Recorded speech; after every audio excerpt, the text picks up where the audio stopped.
Hello everyone, कैसे हैं आप सब। आज हमने करना है क्लास नाइन्थ सोशल साइंस का chapter number 3 atmosphere and climate. बहुत ही इजी चैप्टर है, लाइन टू लाइन इस चैप्टर को हम समझने की कोशिश करेंगे। तो चलिए बिना किसी देरी के इस चैप्टर को शुरू करते हैं। तो चैप्टर में शुरुआत में बिग क्वेश्चंस दे रखे हैं, इसे हम जब चैप्टर पढ़ लेंगे तब हम इन क्वेश्चंस के आंसर्स ढूंढेंगे, ठीक है। तो इंट्रोडक्शन से शुरू करते हैं। कहता है कि जब आप आसमान में देखते हैं तो आपको क्या दिखाई देता है। हम या तो फ्लोटिंग क्लाउड्स देखेंगे या सनशाइन या हल्की सी हवा या ब्रीज को हम महसूस करेंगे। ये सब चीजें हो रही हैं एक ब्लैंकेट ऑफ एयर की वजह से जो अर्थ को सराउंड करती है, और इस लेयर को हम कहते हैं एटमॉस्फेयर।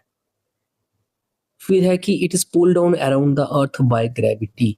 इस लेयर को अर्थ ने अपनी ग्रेविटी से नीचे खींच रखा है अपनी तरफ, ठीक है। अब ग्रेविटी क्या है वो देख लेते हैं।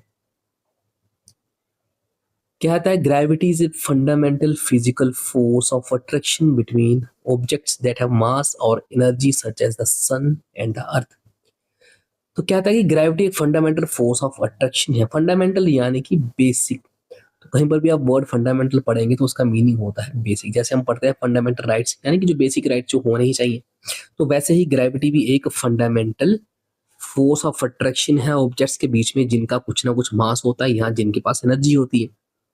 फॉर एग्जाम्पल, सन के पास भी एनर्जी है और अपना मास भी है, अर्थ के पास भी अपनी एनर्जी है और अपना मास भी है, और ये अर्थ और सन ये फोर्स ऑफ ग्रेविटी लगाते रहते हैं, एक्सर्ट करते रहते हैं, ठीक है।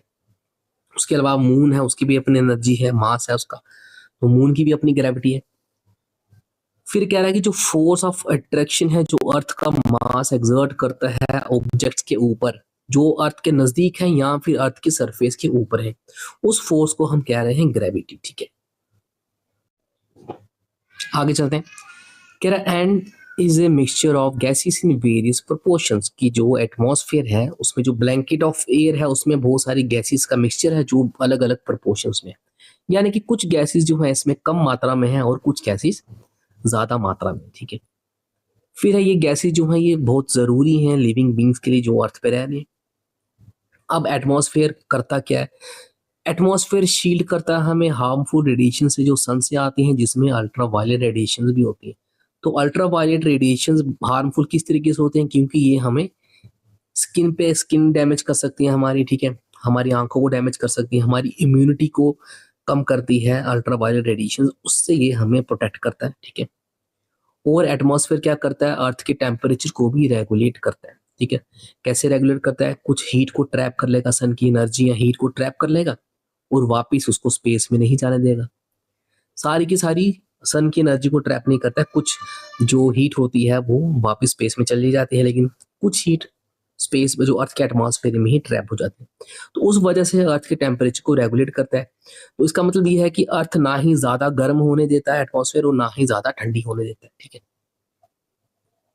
फिर है कि जो एटमॉस्फेयर है ये की कंपोनेंट है अर्थ के वेदर और क्लाइमेट सिस्टम का, ठीक है। और ये इन्फ्लुएंस करता है इन फैक्टर्स ऑफ वेदर को, जैसे टेम्परेचर हो गया, ह्यूमिडिटी और एयर प्रेशर। तो ये एटमॉस्फेयर ये सब कर रहा है। अब नीचे डायग्राम में यहाँ पर क्लाउड्स दिखाई दे रहे हैं आपको, यानी कि एटमॉस्फेयर इन शॉर्ट दे रखा है। तो पूछ रहा है कि इमेजिन कीजिए क्या होगा अगर एटमॉस्फेयर नहीं होगा।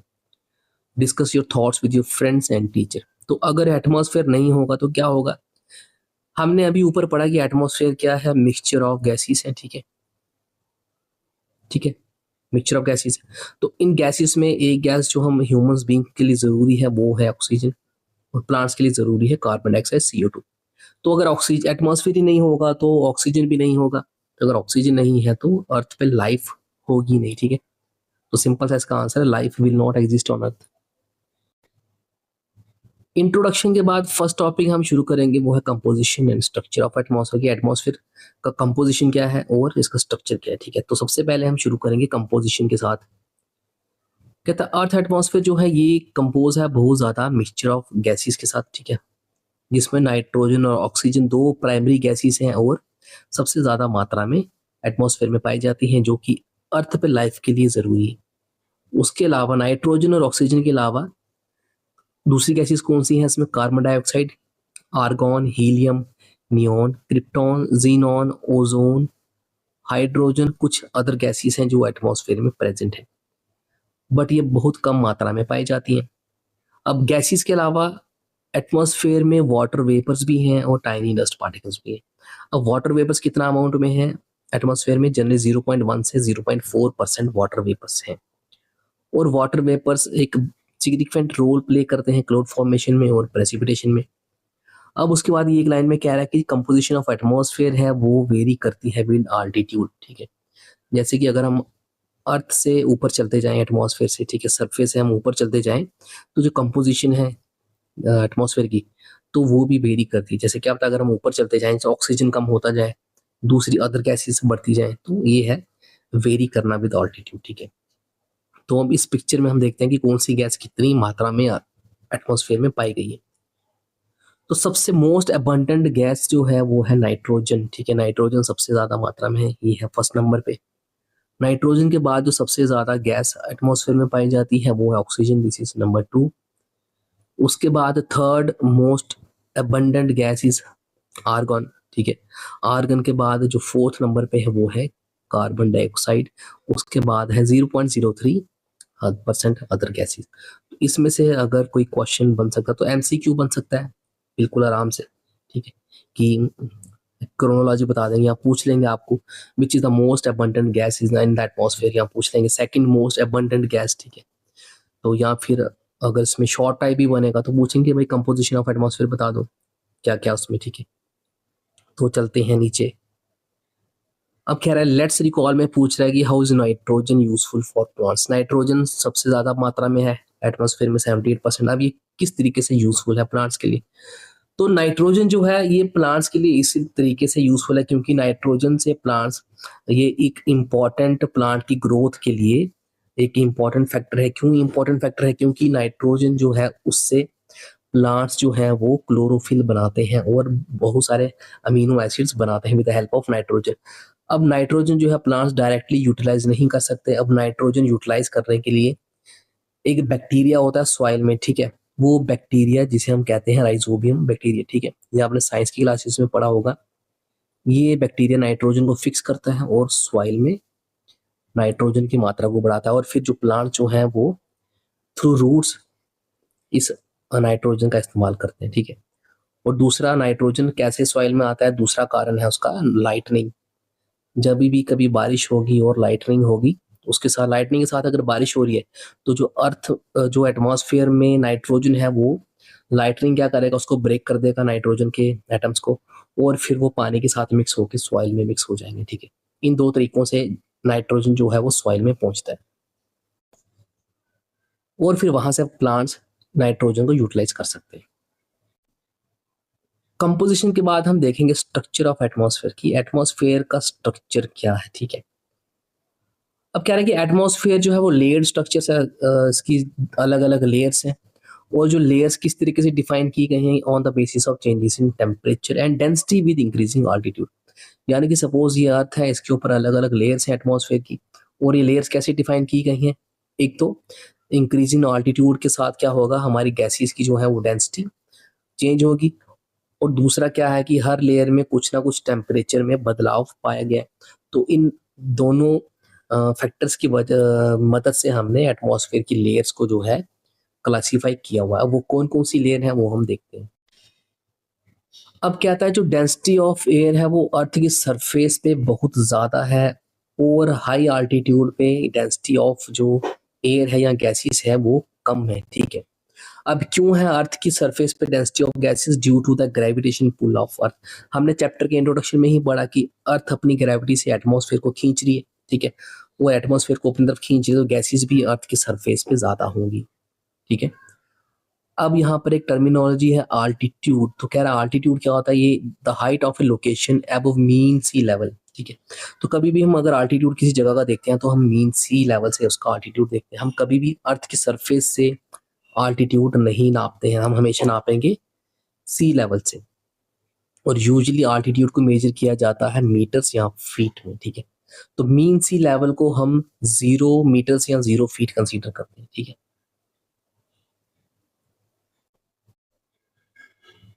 अब हम इस पिक्चर पे आते हैं, ये है हमारा स्ट्रक्चर ऑफ एटमॉस्फेयर, ठीक है, इसे हम देखते हैं तो क्या है।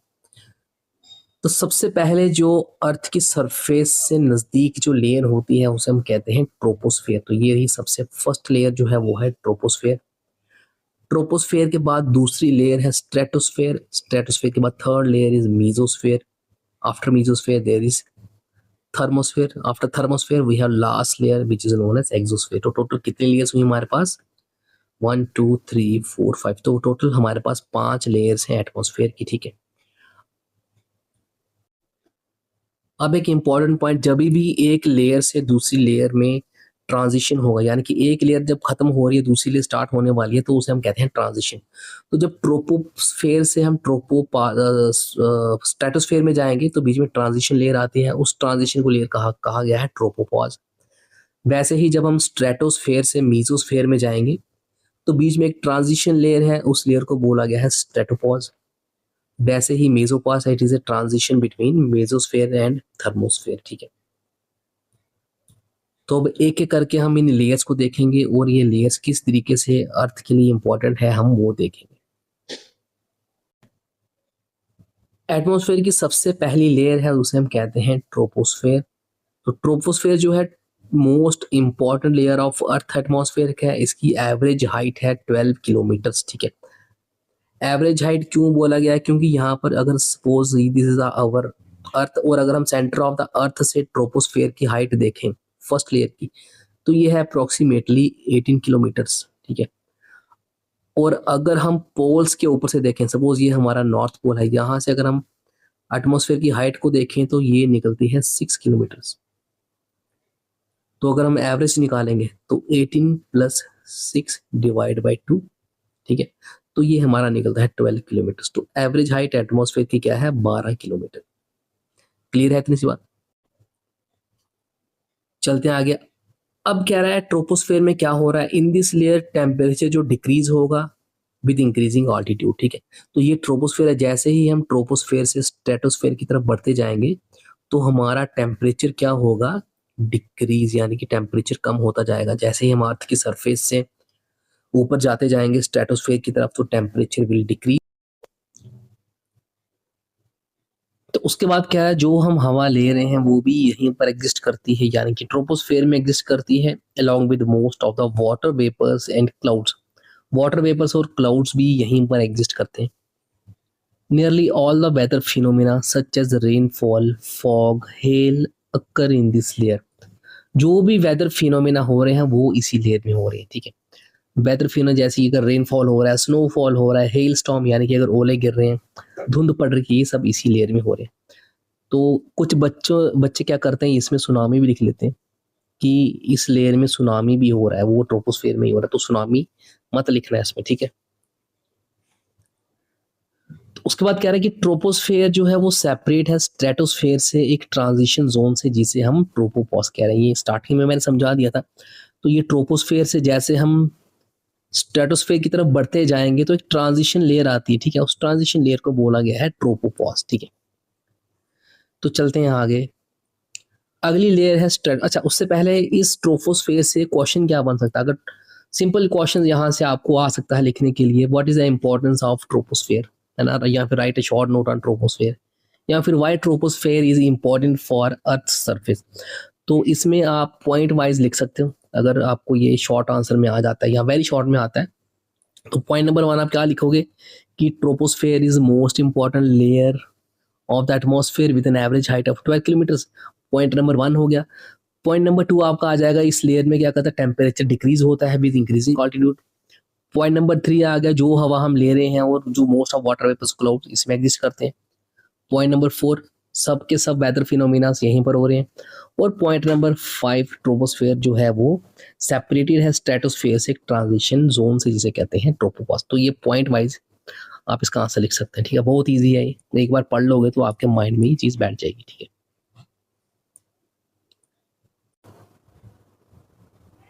उसके बाद है सेकंड लेयर ऑफ एटमॉस्फेयर की, जो है स्ट्रेटोस्फेयर।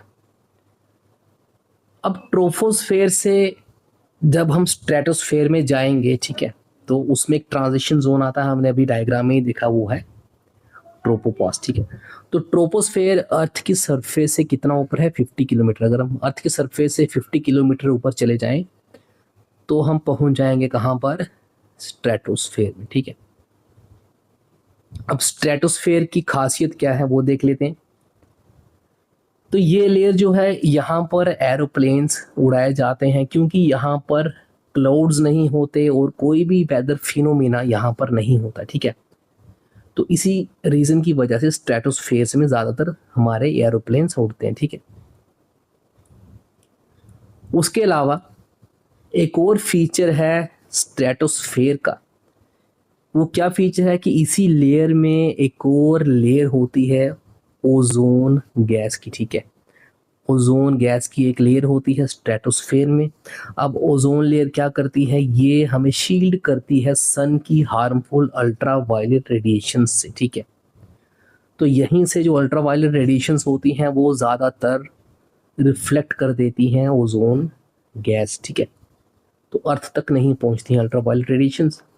उसके बाद स्ट्रेटोस्फेयर से जब हम नेक्स्ट लेयर में जाएंगे जो है मीजोस्फेयर, तो बीच में एक ट्रांजिशन बाउंड्री आएगी, उसे हम कहेंगे स्ट्रेटोपॉज।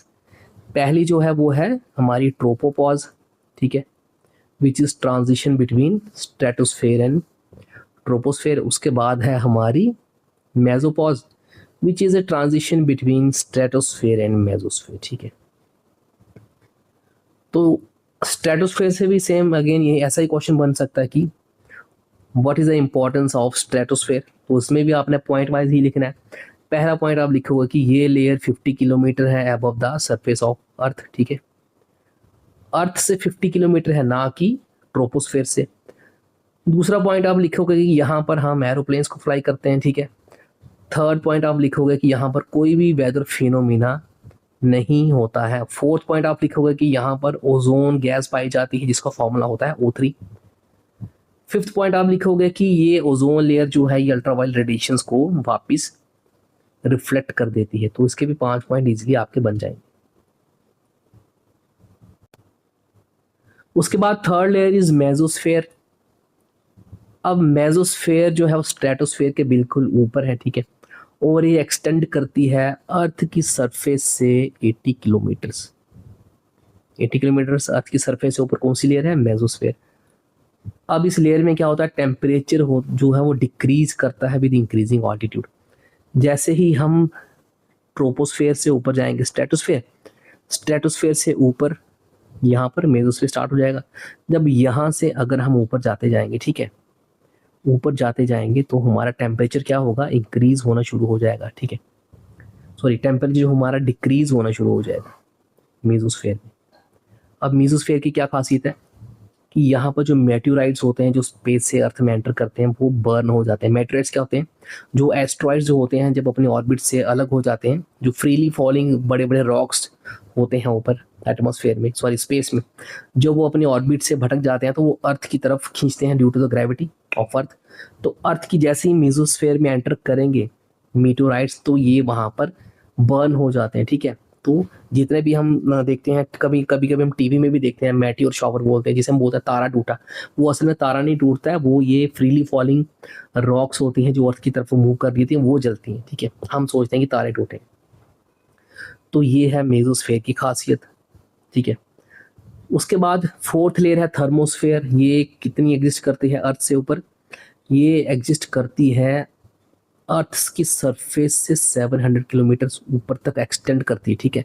अर्थ की सरफेस से अगर हम 700 किलोमीटर ऊपर चले जाएं, अच्छा सॉरी, मेसोस्फेयर से अगर हम ऊपर चले जाएं 700 किलोमीटर, तो ये लेयर हमारी एग्जिस्ट करती है फ्रॉम 80 किलोमीटर टू 70 किलोमीटर। अब इस लेयर की क्या खासियत है? इस लेयर में आइंस प्रेजेंट होते हैं, ठीक है। तो इसी लेयर में अगर आइंस प्रेजेंट हैं तो इसी लेयर में एक लेयर होती है आइनोस्फेयर, ठीक है। आइनोस्फेयर होती है, ये क्या होते हैं? पॉजिटिवली या नेगेटिवली चार्ज पार्टिकल्स होते हैं, ठीक है। तो अब ये पार्टिकल्स क्या करते हैं? ये रेडियो ट्रांसमिशन में हेल्प करते हैं। क्यों हेल्प करते हैं? ये रेडियो वेव्स को वापस अर्थ पे ट्रांसमिट करते हैं, ठीक है। तो ये लिख रखा ionosphere is a part of thermosphere. अब उसके अलावा एक फिनोमेना होता है जिसे हम कहते हैं ऑरोरास, ठीक है। वो भी इसी लेयर में देखने को मिलता है। क्यों? क्योंकि यहाँ पर आयनोस्फेयर है और वहाँ पर चार्ज पार्टिकल्स है। तो इसी वजह से ऑरोरास हमें थर्मोस्फेयर में देखने को मिलते हैं। ये रहे ऑरोरास का पिक्चर।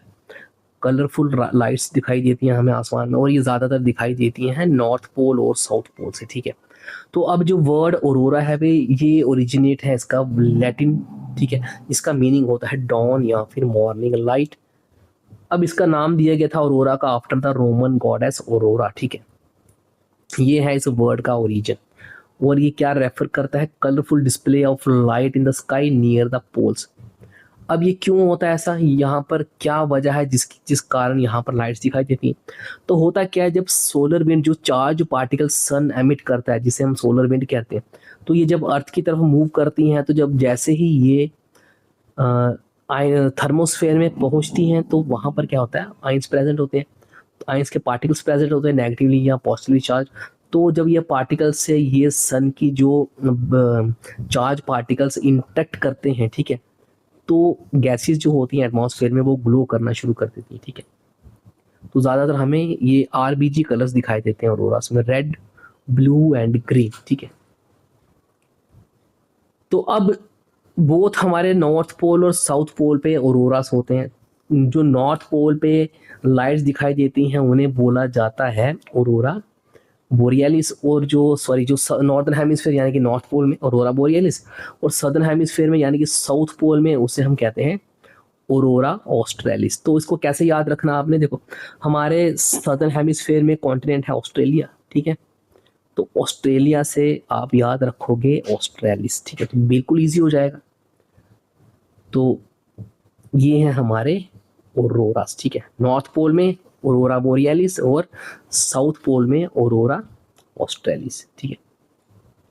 तो उसके बाद हमारी जो लास्ट लेयर है एटमॉस्फेयर की वो है एक्सोस्फेयर। तो ये सबसे अपर मोस्ट लेयर है एटमॉस्फेयर की, और यहाँ पर बहुत कम मात्रा में हवा मौजूद है, और लाइट गैसेस भी हैं यहाँ पर, जैसे कि हाइड्रोजन और हीलियम। तो वो ये इस लेयर तक पहुंच जाती हैं, ठीक है। और उसके बाद क्या होता है, इस लेयर जो ये लेयर है एक्सोस्फेयर, ये इंपॉर्टेंट रोल प्ले करता है एटमॉस्फेरिक, सॉरी, जितनी भी लेयर्स हैं एटमॉस्फेयर की, ठीक है, तो वो बहुत ही इंपॉर्टेंट रोल प्ले करती हैं एटमॉस्फेयर में, जो इन्फ्लुएंस करती हैं आज के वेदर और क्लाइमेट को, ठीक है। तो एक इम्पॉर्टेंट चीज़, जैसे ही हम ऊपर बढ़ते जाते हैं, ठीक है, तो किसी लेयर में टेम्परेचर डिक्रीज हो रहा है, किसी लेयर में इंक्रीज हो रहा है। सपोज जो हमारी फर्स्ट लेयर है ट्रोपोस्फेयर, ठीक है, उसमें क्या होगा, हाइट के ऊपर जाने से टेम्परेचर डिक्रीज होगा। फिर जब स्ट्रेटोस्फेयर में जाएंगे दूसरी लेयर में, तो यहाँ पर क्या होगा, टेम्परेचर हमारा इंक्रीज होगा।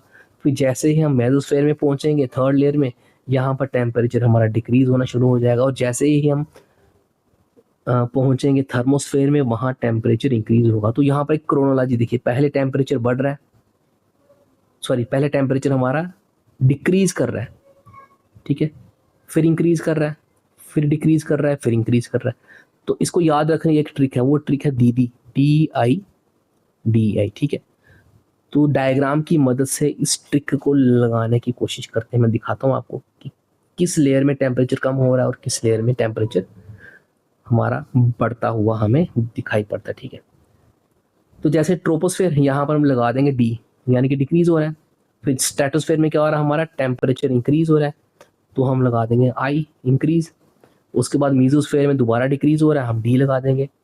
थर्मोस्फेयर में इंक्रीज हो रहा है, फिर इंक्रीज लगा देंगे। तो इसके ऊपर एक्सोस्फेयर में टेम्परेचर बढ़ता ही रहता है हमारा। तो हमारी ट्रिक क्या बन गई यहाँ पर, DIDI, यानी कि दीदी बन गई हमारी ट्रिक, ठीक है।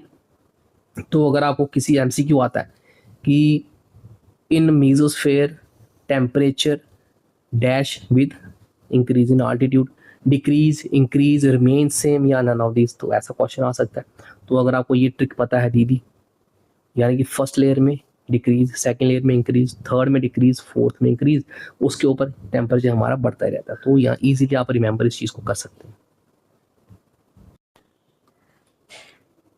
अब यहाँ पर क्या है, डोंट मिस वर्ड में हमें पूछ रहा है कि temperature decreases with altitude only in troposphere and mesosphere. तो ऐसा क्यों हो रहा है हमसे पूछा जा रहा है, ठीक है। तो होता क्या है, ट्रोपोस्फेयर में क्या होता है, हमारी गैसेस होती हैं। तो जैसे ही हम ट्रोपोस्फेयर से ऊपर बढ़ते, अर्थ की सरफेस से ऊपर बढ़ते रहते हैं, ठीक है, तो गैसेस की कंसंट्रेशन कम होती रहती है। तो नीचे से अर्थ भी हीट हुई होती है हमारी दिन के टाइम में, ठीक है। तो अर्थ की हीट जैसे ही ऊपर बढ़ते जाते हैं तो कम होती जाती है और गैसेस की कंसंट्रेशन भी कम होती जाती है। तो गैसेस क्या करती हैं, सन की रेडिएशन को ट्रैप कर लेती हैं, जिस वजह से अर्थ गर्म होती है। तो ऊपर हाइट पे गैसेस की कंसंट्रेशन कम है और ये अर्थ की रेडिएशन को ट्रैप नहीं कर पाती, सॉरी सन की रेडिएशन को ट्रैप नहीं कर पाती हैं, इसलिए ट्रोपोस्फेयर में डिक्रीज होता है टेम्परेचर विद आल्टीट्यूड। उसके बाद स्ट्रेटोस्फेयर में क्या होता है, हमारी ओजोन गैस होती है, जिसे O3 से हम, इसका फॉर्मूला था O3। स्ट्रेटोस्फेयर में हमारी ओजोन गैस होती है, यानी कि कुछ पार्टिकल्स होते हैं गैसेस के। तो ये गैस क्या करती है, सन की रेडिएशंस को ट्रैप करती है, मोस्टली अल्ट्रावायलेट रेडिएशंस को, इसलिए स्ट्रेटोस्फेयर में हमारा टेम्परेचर इंक्रीज होता है। उसके बाद है मेसोस्फेयर, ठीक है, थर्ड लेयर। तो मेसोस्फेयर में क्या होता है, हमारी गैसेस अगेन, अर्थ यहाँ पर है, मेसोस्फेयर अप टू 80 किलोमीटर्स है, तो यहाँ पर हमारी मेसोस्फेयर है। तो अर्थ की जो हीट होती है वो यहाँ तक कम होती जाती है और यहाँ पर गैसेस भी बहुत कम है, तो इस वजह से मेसोस्फेयर हमारा जो है वो ठंडी है लेयर, वहाँ पर टेम्परेचर डिक्रीज होता है। अब मेसोस्फेयर के बाद हमारी नेक्स्ट लेयर आती है थर्मोस्फेयर, जो मेसोस्फेयर से ऊपर 80 किलोमीटर से लेकर 700 किलोमीटर तक इसका एक्सटेंशन है। अब मेसोस्फेयर में एक लेयर है आयनोस्फेयर, यहाँ पर चार्ज पार्टिकल्स होते हैं, ठीक है, चार्ज आयंस होते हैं, तो ये भी सन की रेडिएशन को ट्रैप कर लेते हैं और इसीलिए थर्मोस्फेयर भी गर्म है। फिर है एक्सोस्फेयर, एक्सोस्फेयर के ऊपर टेम्परेचर हमारा इंक्रीज ही होता रहता है, क्योंकि यहाँ पर जो गैसेस बच जाती हैं पीछे वो होती हैं हाइड्रोजन और हीलियम, ठीक है। और ये गैसेस भी क्या करती हैं, ऑल्दो बहुत कम मात्रा में होती हैं, लेकिन फिर भी ये हीट को ट्रैप करती हैं और इसलिए हमारा थर्मोस्फेयर से, सॉरी एक्सोस्फेयर से ऊपर हमारा हीट बढ़ती रहती है, ठीक है।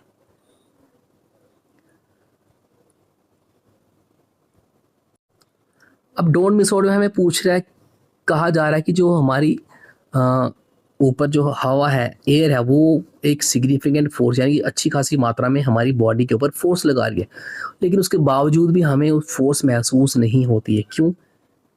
क्योंकि एयर प्रेशर जो बाहर आउटसाइड द आवर बॉडी है और इनसाइड आवर बॉडी है वो एक जैसा बराबर है, तो इसलिए ये काउंटर प्रेशर जो होता है हमारी बॉडी लगाती है, बाहर के एटमॉस्फेयर का जो दबाव है उस पर लगाती है, ठीक है। तो ये बैलेंस हो जाती है, तो इसलिए हमें एयर का प्रेशर महसूस नहीं होता है। तो ये दबाव हमें कब महसूस होगा, जब हम हाई आल्टीट्यूड्स पे जाते हैं, ठीक है। जैसे अगर कोई हाई आल्टीट्यूड पे जाता है तो बाहर का प्रेशर कम होता है, एटमॉस्फेयर प्रेशर कम हो जाता है, क्योंकि गैसेस की कंसंट्रेशन कम हो जाती है और हमारा जो बॉडी का नॉर्मल प्रेशर है वो क्या करता है, बैलेंस करने की कोशिश करता है। तो इस वजह से हाई आल्टीट्यूड पे हम महसूस करते हैं डिजीनेस, नोशिया, चक्कर आना, उल्टी सा मन होना, कई बार नोज ब्लीडिंग शुरू हो जाती है हाई आल्टीट्यूड्स पे। तो वहाँ पर हम इस प्रेशर को फील कर पाते हैं, ठीक है। अर्थ की सरफेस पे हमें ये प्रेशर फील नहीं होता, ठीक है। उसके बाद है weather and climate after the structure and composition of atmosphere. अब हमारा नेक्स्ट टॉपिक है वेदर एंड क्लाइमेट। तो वेदर क्या है, क्लाइमेट क्या है, वो देखते हैं, ठीक है। तो कहता है कि is it going to rain today, क्या आज बारिश होने वाली है। विल इट बी ब्राइट और सनी टुडे, क्या आज धूप खिली रहेगी। How often do you find yourself wondering about this questions when you want to go out and play. तो कह रहा है कि आप इन क्वेश्चंस को हमेशा पूछते रहते हैं या खुद से सवाल करते हैं कि जब भी हमें बाहर खेलने जाना है तो हम ये पूछते हैं क्या बारिश होगी, क्या धूप निकलेगी, क्या गर्मी होगी, ठीक है। तो ऐसे सवाल हमारे मन में आते हैं। तो अब देखते हैं कि वेदर क्या है। तो कह रहे जो टर्म वेदर है ये रेफर करती है hour to hour day to day condition of the atmosphere. तो वेदर क्या है, it is a condition of atmosphere. तो डे टू डे या hour to hour condition of atmosphere is known as weather. तो इसको कैसे याद रखेंगे कि यहाँ पर एक की वर्ड है कंडीशन ऑफ एटमॉस्फेयर, ठीक है। ये वेदर की डेफिनेशन में की वर्ड है। तो जैसे हम न्यूज़ में सुनते हैं तो कहते हैं कि टुडे वेदर कंडीशंस क्या रहेंगी, आज बारिश होने की संभावना है या आज धूप खिली रहेगी। तो ऐसे न्यूज़ वाले बोलते रहते हैं कि ये है कुछ कंडीशंस, ठीक है। तो कब कंडीशंस कौन कौन सी हैं, या तो भाई ह्यूमिड रहेगा वेदर, ठीक है, या तो रेनफॉल होगी, या तो ब्राइट सनशाइन होगी, या तो कभी हम कहते हैं कि तूफान आने वाला है, स्टॉर्म आने वाली। तो ये कंडीशंस है एटमॉस्फेयर की जिसे हम कहते हैं वेदर, ठीक है। तो अब कह रहा है कि हॉट एंड ह्यूमिड वेदर में क्या हो रहा है कि हमें इरिटेशन होती है, ठीक है। वाइल प्लेजेंट और ब्रीजी वेदर में क्या होता है, हम चीयरफुल फील करते हैं, हमें बहुत आराम मिलता है, ठीक है, प्लेजेंट वेदर में। तो ह्यूमिड वेदर में इरिटेबल होते हैं, हमारे आइज को इरिटेशन होती है, चिपचिपाहट, हम स्टिकीनेस फील करते हैं। तो अगर वेदर प्लेजेंट है तो हमें आराम मिलता है, हम कंफर्टेबल होते हैं, ठीक है। और अगर हम बाहर जा भी रहे हैं तो भी कंफर्टेबल रहेंगे हम। प्लेजेंट वेदर में। फिर कहता है वेदर जो है वो वेरी करता है significantly from day to day. Weather हर दिन चेंज होता है। आज अगर बारिश है, बादल है, तो हो सकता है अगले दिन धूप खिल जाए। और फिर कह रहा है अब क्लाइमेट की बात करते हैं। ये तो हमने देख लिया कि वेदर क्या था। वेदर था it is a condition of atmosphere from hour to hour and day to day. अब क्लाइमेट क्या है? क्लाइमेट है average of weather conditions of a place over a long time. ठीक है, तो लंबे समय तक किसी एक जगह की वेदर कंडीशंस कैसी हैं उसका एवरेज, उसे हम कहते हैं क्लाइमेट। और ये जनरली लंबा टाइम कितना होता है? 30 ईयर्स का होता है। तो in short what is climate? Climate is the average of conditions of weather of a place over a long period of time, particularly of 30 years or more। तो 30 साल अगर किसी एक एरिया का हमने वेदर वहाँ का हमने नोट करते रहे, तो 30 साल के बाद हम अल्टीमेटली डिफाइन कर देंगे कि इस एरिया का ये क्लाइमेट हो सकता है। ठीक है, तो एक दिन में हम नहीं बता सकते हैं कि किसी एरिया का क्या क्लाइमेट हो सकता है। तब उसके बाद है elements of weather and climate. अब कुछ एलिमेंट्स हैं वेदर एंड क्लाइमेट के, कौन कौन से हैं? ठीक है, तो एलिमेंट्स हैं जैसे कि temperature, precipitation, humidity, wind, atmospheric pressure. ये एलिमेंट्स हैं वेदर और क्लाइमेट के। तो अब ये याद कैसे रखें इन एलिमेंट्स को कि कौन कौन से एलिमेंट्स हैं? तो आप इस तरीके से स्टोरी से याद रखिए चीज़ को। ठीक है, सपोज आप बाहर गए, आपने आसमान की तरफ देखा, आपको सबसे पहले क्या दिखाई दिया आसमान में? आपको दिखाई दिए क्लाउड्स। ठीक है, ये पहला एलिमेंट आ गया। फिर उसके बाद क्लाउड्स क्या करेंगे? प्रेसिपिटेशन करेंगे। दूसरा एलिमेंट क्या आ गया? प्रेसिपिटेशन। प्रेसिपिटेशन करेंगे इन द फॉर्म ऑफ स्नोफॉल या फिर रेन या हेल स्टॉर्म। प्रेसिपिटेशन होने के बाद क्या होगा? बादल हट जाएंगे तो क्या निकलेगी? धूप निकलेगी, सनलाइट। ठीक है, यानी कि sunshine, third element. Fourth element weather का, सनलाइट से क्या होगा? हमारा टेम्परेचर बढ़ेगा। ठीक है, क्या होगा उसके बाद? हमारा टेम्परेचर बढ़ेगा सनलाइट से। तो टेम्परेचर बनेगा तो इवेपोरेशन होगा। तो जब इवेपोरेशन होगा तो क्या बढ़ेगा? ह्यूमिडिटी। ठीक है, तो टेम्परेचर से ह्यूमिडिटी बढ़ेगी और क्या होगा? लो प्रेशर क्रिएट होगा, तो यानी कि प्रेशर। तो ये छोटी सी स्टोरी है, इससे आप याद रख सकते हैं एलिमेंट्स ऑफ वेदर कौन कौन से हैं। एक बार फिर मैं बोल देता हूँ।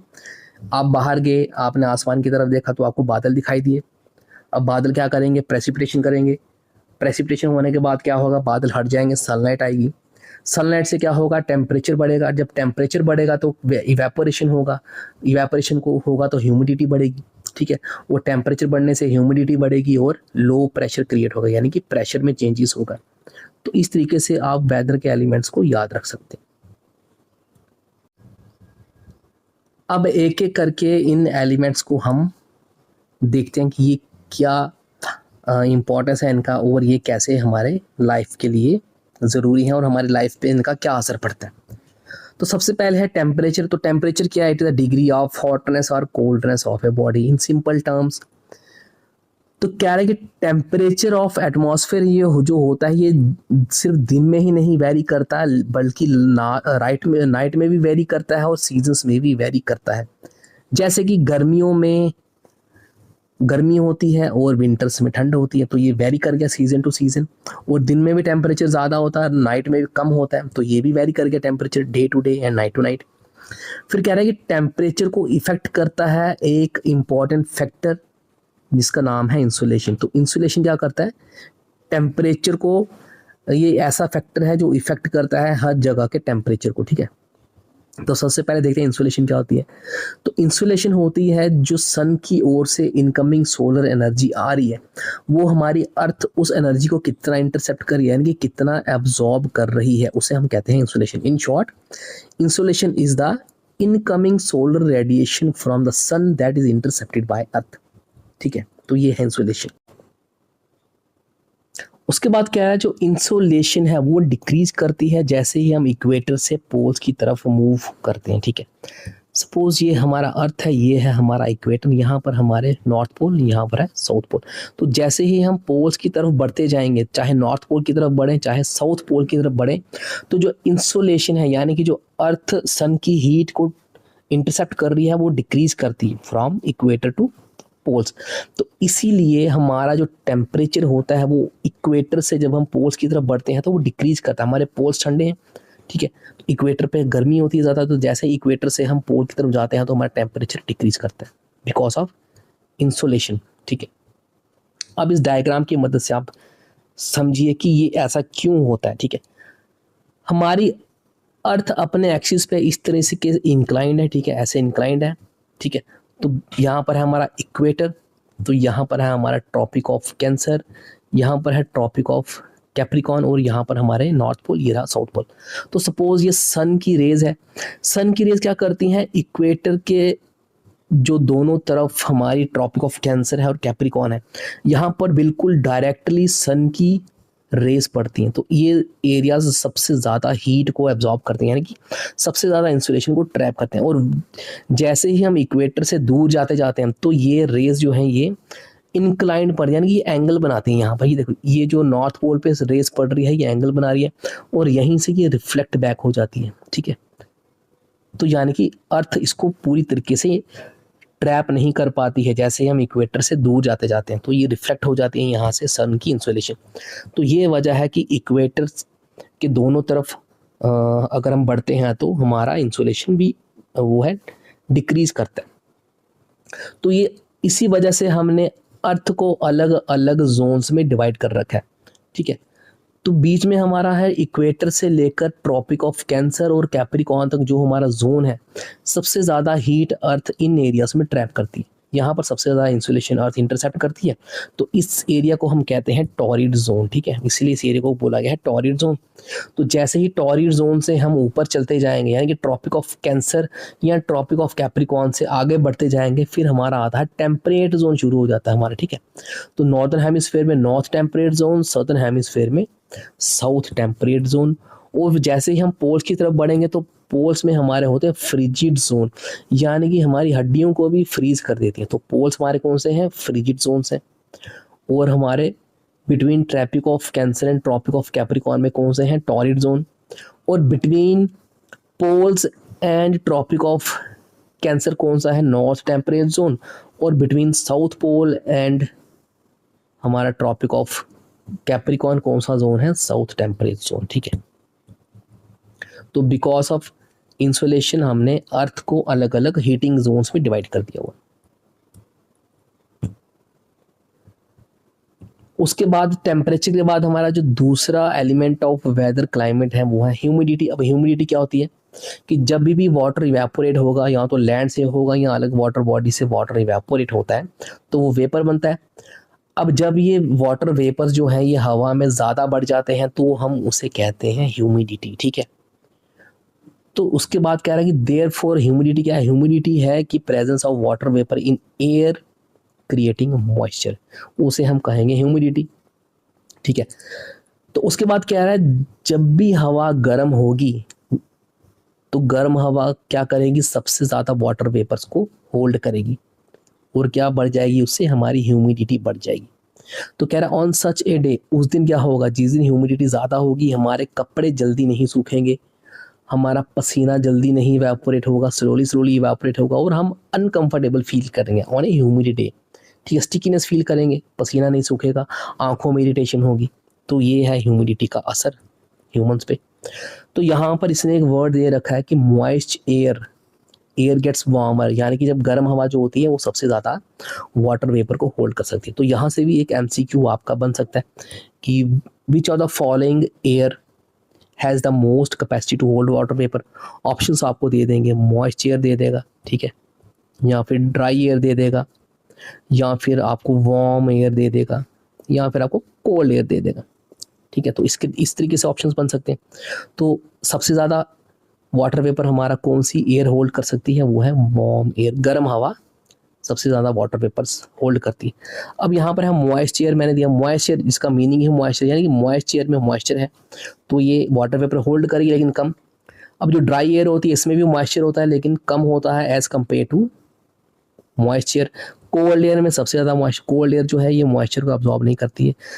जो वार्म एयर होती है, गर्म हवा होती है, तो इसमें वाटर वेपर्स होते नहीं है इसीलिए गर्म है। तो warm air holds most of the water vapours, ठीक है। उसके बाद हमारा थर्ड एलिमेंट है प्रेसिपिटेशन। तो प्रेसिपिटेशन यानी कि बादलों से जब पानी बरसता है in the form of snow, या फिर रेन, या फिर हेल्स, या फिर स्लीट, ठीक है, उसे हम कहते हैं प्रेसिपिटेशन। तो कह रहे कि it occurs when a part of the atmosphere becomes saturated with water vapours. तो प्रेसिपिटेशन कब होता है, जैसे हमारे वाटर वेपर्स हवा में ऊपर जाएंगे तो एक टाइम ऐसा आएगा कि वाटर वेपर्स हमारे एयर में इतने ज़्यादा हो जाएंगे कि वो कंडेंस होंगे। जब कंडेंस होंगे तो फिर वो अर्थ पे गिरेंगे due to gravity of earth. तो इसमें या तो ड्रिजल होगी, ड्रिजल होता है हल्की हल्की बूंदाबांदी, या तो ज़्यादा रेन होगी, या स्नो, स्लीट, या फिर हेल स्टॉर्म। ठीक है, अब यहाँ पर एक वर्ड है स्लीट। स्लीट का तो स्लीट होता है पार्शियली फ्रोजन रेन। ठीक है, partially frozen rain is known as sleet. तो ये हेल स्टॉर्म नहीं होता है स्लीट। हेल स्टॉर्म होता है कि अच्छे खासे गोले गोले बने होते हैं। ठीक है, round round hard balls of snow बनी होती है, उसे हम कहते हैं हेल स्टॉर्म। लेकिन वहीं स्लीट होती है पार्शियली फ्रोजन रेन। तो होता है क्या, जैसे ही बारिश होती है, ठीक है, ये होता है स्लीट ज़्यादातर बनती है जहाँ पर ठंडी रहती है, हाई आल्टीट्यूड एरियाज में स्लीट बनता है। तो जैसे ही जब बारिश हो रही है तो नीचे अर्थ की सरफेस पे अगर एकदम से टेम्परेचर ड्रॉप हो जाता है तो बारिश क्या होती है, पार्शियली फ्रीज हो जाती है, यानी पार्शियली ट्रांसपेरेंट सी आइस की फॉर्म में बारिश बन जाती है, उसे हम कहते हैं स्लीट। ठीक है, तो it is different from snow and hell. तो कह रहा है कि बहुत सारे फैक्टर्स हैं जो प्रेसिपिटेशन को इफेक्ट करते हैं, जैसे कि विंड्स, माउंटेन्स और सीजन्स। ये है फैक्टर्स जिनकी वजह से हमारे प्रेसिपिटेशन जो है वो इफेक्ट करती है। यहाँ से भी एमसीक्यू बन सकता है, विच of the following factors effect precipitation. ठीक है, तो ऑप्शंस यहाँ से कौन कौन से हमारे करेक्ट जो हैं वो है विंड्स, माउंटेन्स और सीजन्स। उसके बाद कह रहा है जब भी प्रेसिपिटेशन होगी अर्थ पे लिक्विड फॉर्म में उसे हम कहेंगे रेन। अब रेन जो है most common form of precipitation है। क्यों? क्योंकि ये टेम्परेचर को कम करता है किसी जगह का। जैसे अगर किसी जगह में गर्मी है तो वहाँ पर बारिश अगर हो जाती है तो वहाँ का टेम्परेचर कम हो जाएगा। ठीक है, तो फिर कह रहा है कि long absence of rainfall result in a dry climate. तो जब रेनफॉल नहीं होगी तो क्लाइमेट ड्राई हो जाता है। फिर most of the ground water is collected from rain water. तो रेन वाटर से क्या होगा, हमारा ग्राउंड वाटर कलेक्ट होता है, ये रिचार्ज होता है। तो यहाँ से क्वेश्चन बन सकता है कि what is the importance of precipitation. तो प्रेसिपिटेशन का क्या इंपॉर्टेंस है, यही है, it lowers the temperature of a place. फिर कह रहा है कि most of the ground water is collected from rain water. तो ये है इंपॉर्टेंस। तो हमारी क्रॉप्स के लिए, प्लांट्स के लिए इंपॉर्टेंट है रेनफॉल। ठीक है, उसके बाद हमारा next element of weather and climate है एटमॉस्फेरिक प्रेशर। ठीक है, तो एटमॉस्फेरिक प्रेशर क्या है, तो जो हवा, हमारे हवा का जो भार होता है, वेट ऑफ एयर, ठीक है, जो एग्जर्ट करती है हवा on earth surface is called air pressure. ये हमने अभी ऊपर भी देखा, ठीक है, डायग्राम से, कि हमारा जो एयर प्रेशर होता है हमें क्यों फील नहीं होता है। ठीक है, तो एयर प्रेशर क्या है, जो हवा दबाव डाल रही है on earth surface is known as air pressure. उसके बाद कह रहे हैं जैसे ही हम ऊपर चलते जाते हैं एटमॉस्फेयर, यानी कि हम आल्टीट्यूड में हम बढ़ते जाते हैं ऊपर, तो हमारा प्रेशर रैपिडली फॉल होता है। ठीक है, तो ये भी मैंने ऊपर समझाया आपको कि हाई आल्टीट्यूड्स पे हमारा एयर प्रेशर डिक्रीज कर जाता है, जिस वजह से हमें डिजीनेस, नौशिया या नोज ब्लीडिंग शुरू हो जाती है। तो अब एयर प्रेशर सबसे ज़्यादा कहाँ पर होता है, कह रहे जो सी लेवल होता है वहाँ पर सबसे ज़्यादा एयर प्रेशर होता है। तो जैसे ही हम सी लेवल से ऊपर बढ़ते जाते हैं हाई आल्टीट्यूड्स में, तो हमारा प्रेशर जो है डिक्रीज हो जाता है। ठीक है, तो सी लेवल पे जो हमारा प्रेशर होता है वो मोर देन 1000 मिलीबार्स होता है। ठीक है, 1000 मिलीबार से ज़्यादा होता है सी लेवल पे। और जो हमारा हाई, जब बढ़ते जाते हैं आल्टीट्यूड्स पे, तो आल्टीट्यूड्स पे ये डिक्रीज कर जाता है, 1000 से भी नीचे आ जाता है। ठीक है, अब हमें यहाँ पर बता रहा है कि horizontal distribution of air pressure, उसका वो इन्फ्लुएंस कैसे होता है। ठीक है, हॉरिजॉन्टल यानी कि ऐसे, इस तरीके से, ये है हॉरिजॉन्टल और ये है वर्टिकल। वर्टिकल हमने देख लिया कि जैसे हम आल्टीट्यूड पे बढ़ते हैं तो हमारा एयर प्रेशर डिक्रीज करता है। तो लेकिन हॉरिजॉन्टली ऐसा नहीं है। हॉरिजॉन्टली किसी जगह पे क्या पता इस पॉइंट पे इतनी सी जगह में हमारा एयर प्रेशर जो है वो ज़्यादा हो, तो जैसे हम हॉरिजॉन्टली आगे बढ़ते जाएंगे तो इतने से एरिया में हमारा एयर प्रेशर कम हो जाए। ठीक है, तो ये है horizontally distribution of air pressure. तो कह रहे हैं कि horizontally the distribution of air pressure is influenced by the air's temperature at a given place. तो हवा के टेम्परेचर की वजह से ही हमारा जो हॉरिजॉन्टली है वो एयर प्रेशर डिस्ट्रीब्यूट होता है। फॉर एग्जांपल, अगर सपोज ये हमारा हॉरिजॉन्टल कोई एरिया है, ठीक है, तो इतना सा एरिया मेरा जो है ये वार्म है, गर्म है, यहाँ पर गर्मी ज़्यादा है, और जो ये एरिया बचा यहाँ पर ये एरिया हमारा कोल्ड है। ठीक है, तो जहाँ पर गर्मी ज़्यादा वहाँ पर हवा क्या करेगी, ऊपर की तरफ उठ जाएगी गर्म होके। जब ऊपर की तरफ उठेगी तो यहाँ पर हमारा प्रेशर लो हो जाएगा, क्योंकि हवा ही ऊपर चलेगी तो दबाव कम हो गया। लेकिन जहाँ पर हमारे कोल्ड एरियाज है वहाँ पर क्या होता है, हवा जो है वो नीचे बैठ जाती है, cold air tends to settle down, तो यहाँ पर हमारा एयर प्रेशर जो है वो हाई रहेगा as compare to warm areas, ठीक है। तो ये लिख रखा कह रहा है जो इन एरियाज विद हाई टेम्परेचर, जहाँ पर गर्मी ज़्यादा होगी वहाँ पर एयर गर्म होगी और ऊपर उठ जाएगी। तो जब एयर ऊपर उठेगी तो क्या होगा, वहाँ पर लो प्रेशर, यानी कि प्रेशर हमारा कम हो गया। तो अब लो प्रेशर जब हो जाता है तब एक कंडीशन बनती है, क्या कंडीशन बनती है कि low pressure is associated with cloudy skies and wet weather, ठीक है। तो जब भी लो प्रेशर होगा तो हवा वहाँ से जब ऊपर उठ जाएगी, सपोज यहाँ पर हमारा लो प्रेशर बन गया, हवा सारी की सारी ऊपर उठ गई, तो क्या होगा, कहीं और से जहाँ पर हाई प्रेशर है, सपोज यहाँ पर मैंने कोल्ड एरिया बनाया हुआ था तो यहाँ पर हाई प्रेशर है, ठीक है। तो यहाँ से हवा क्या करेगी, एकदम से यहाँ मूव करेगी कि यहाँ पर वैक्यूम बन गया, तो कोल्ड एयर जो है, जो हाई प्रेशर पे हवा है, वो बढ़ेगी towards the low pressure area. तो अगर कोल्ड एयर जो है इसमें मॉइस्चर बहुत ज़्यादा है तो ये यहाँ पर क्लाउड फॉर्मेशन करेगी लो प्रेशर एरिया में और अल्टीमेटली यहाँ पर बारिश होना शुरू हो जाएगी, ठीक है।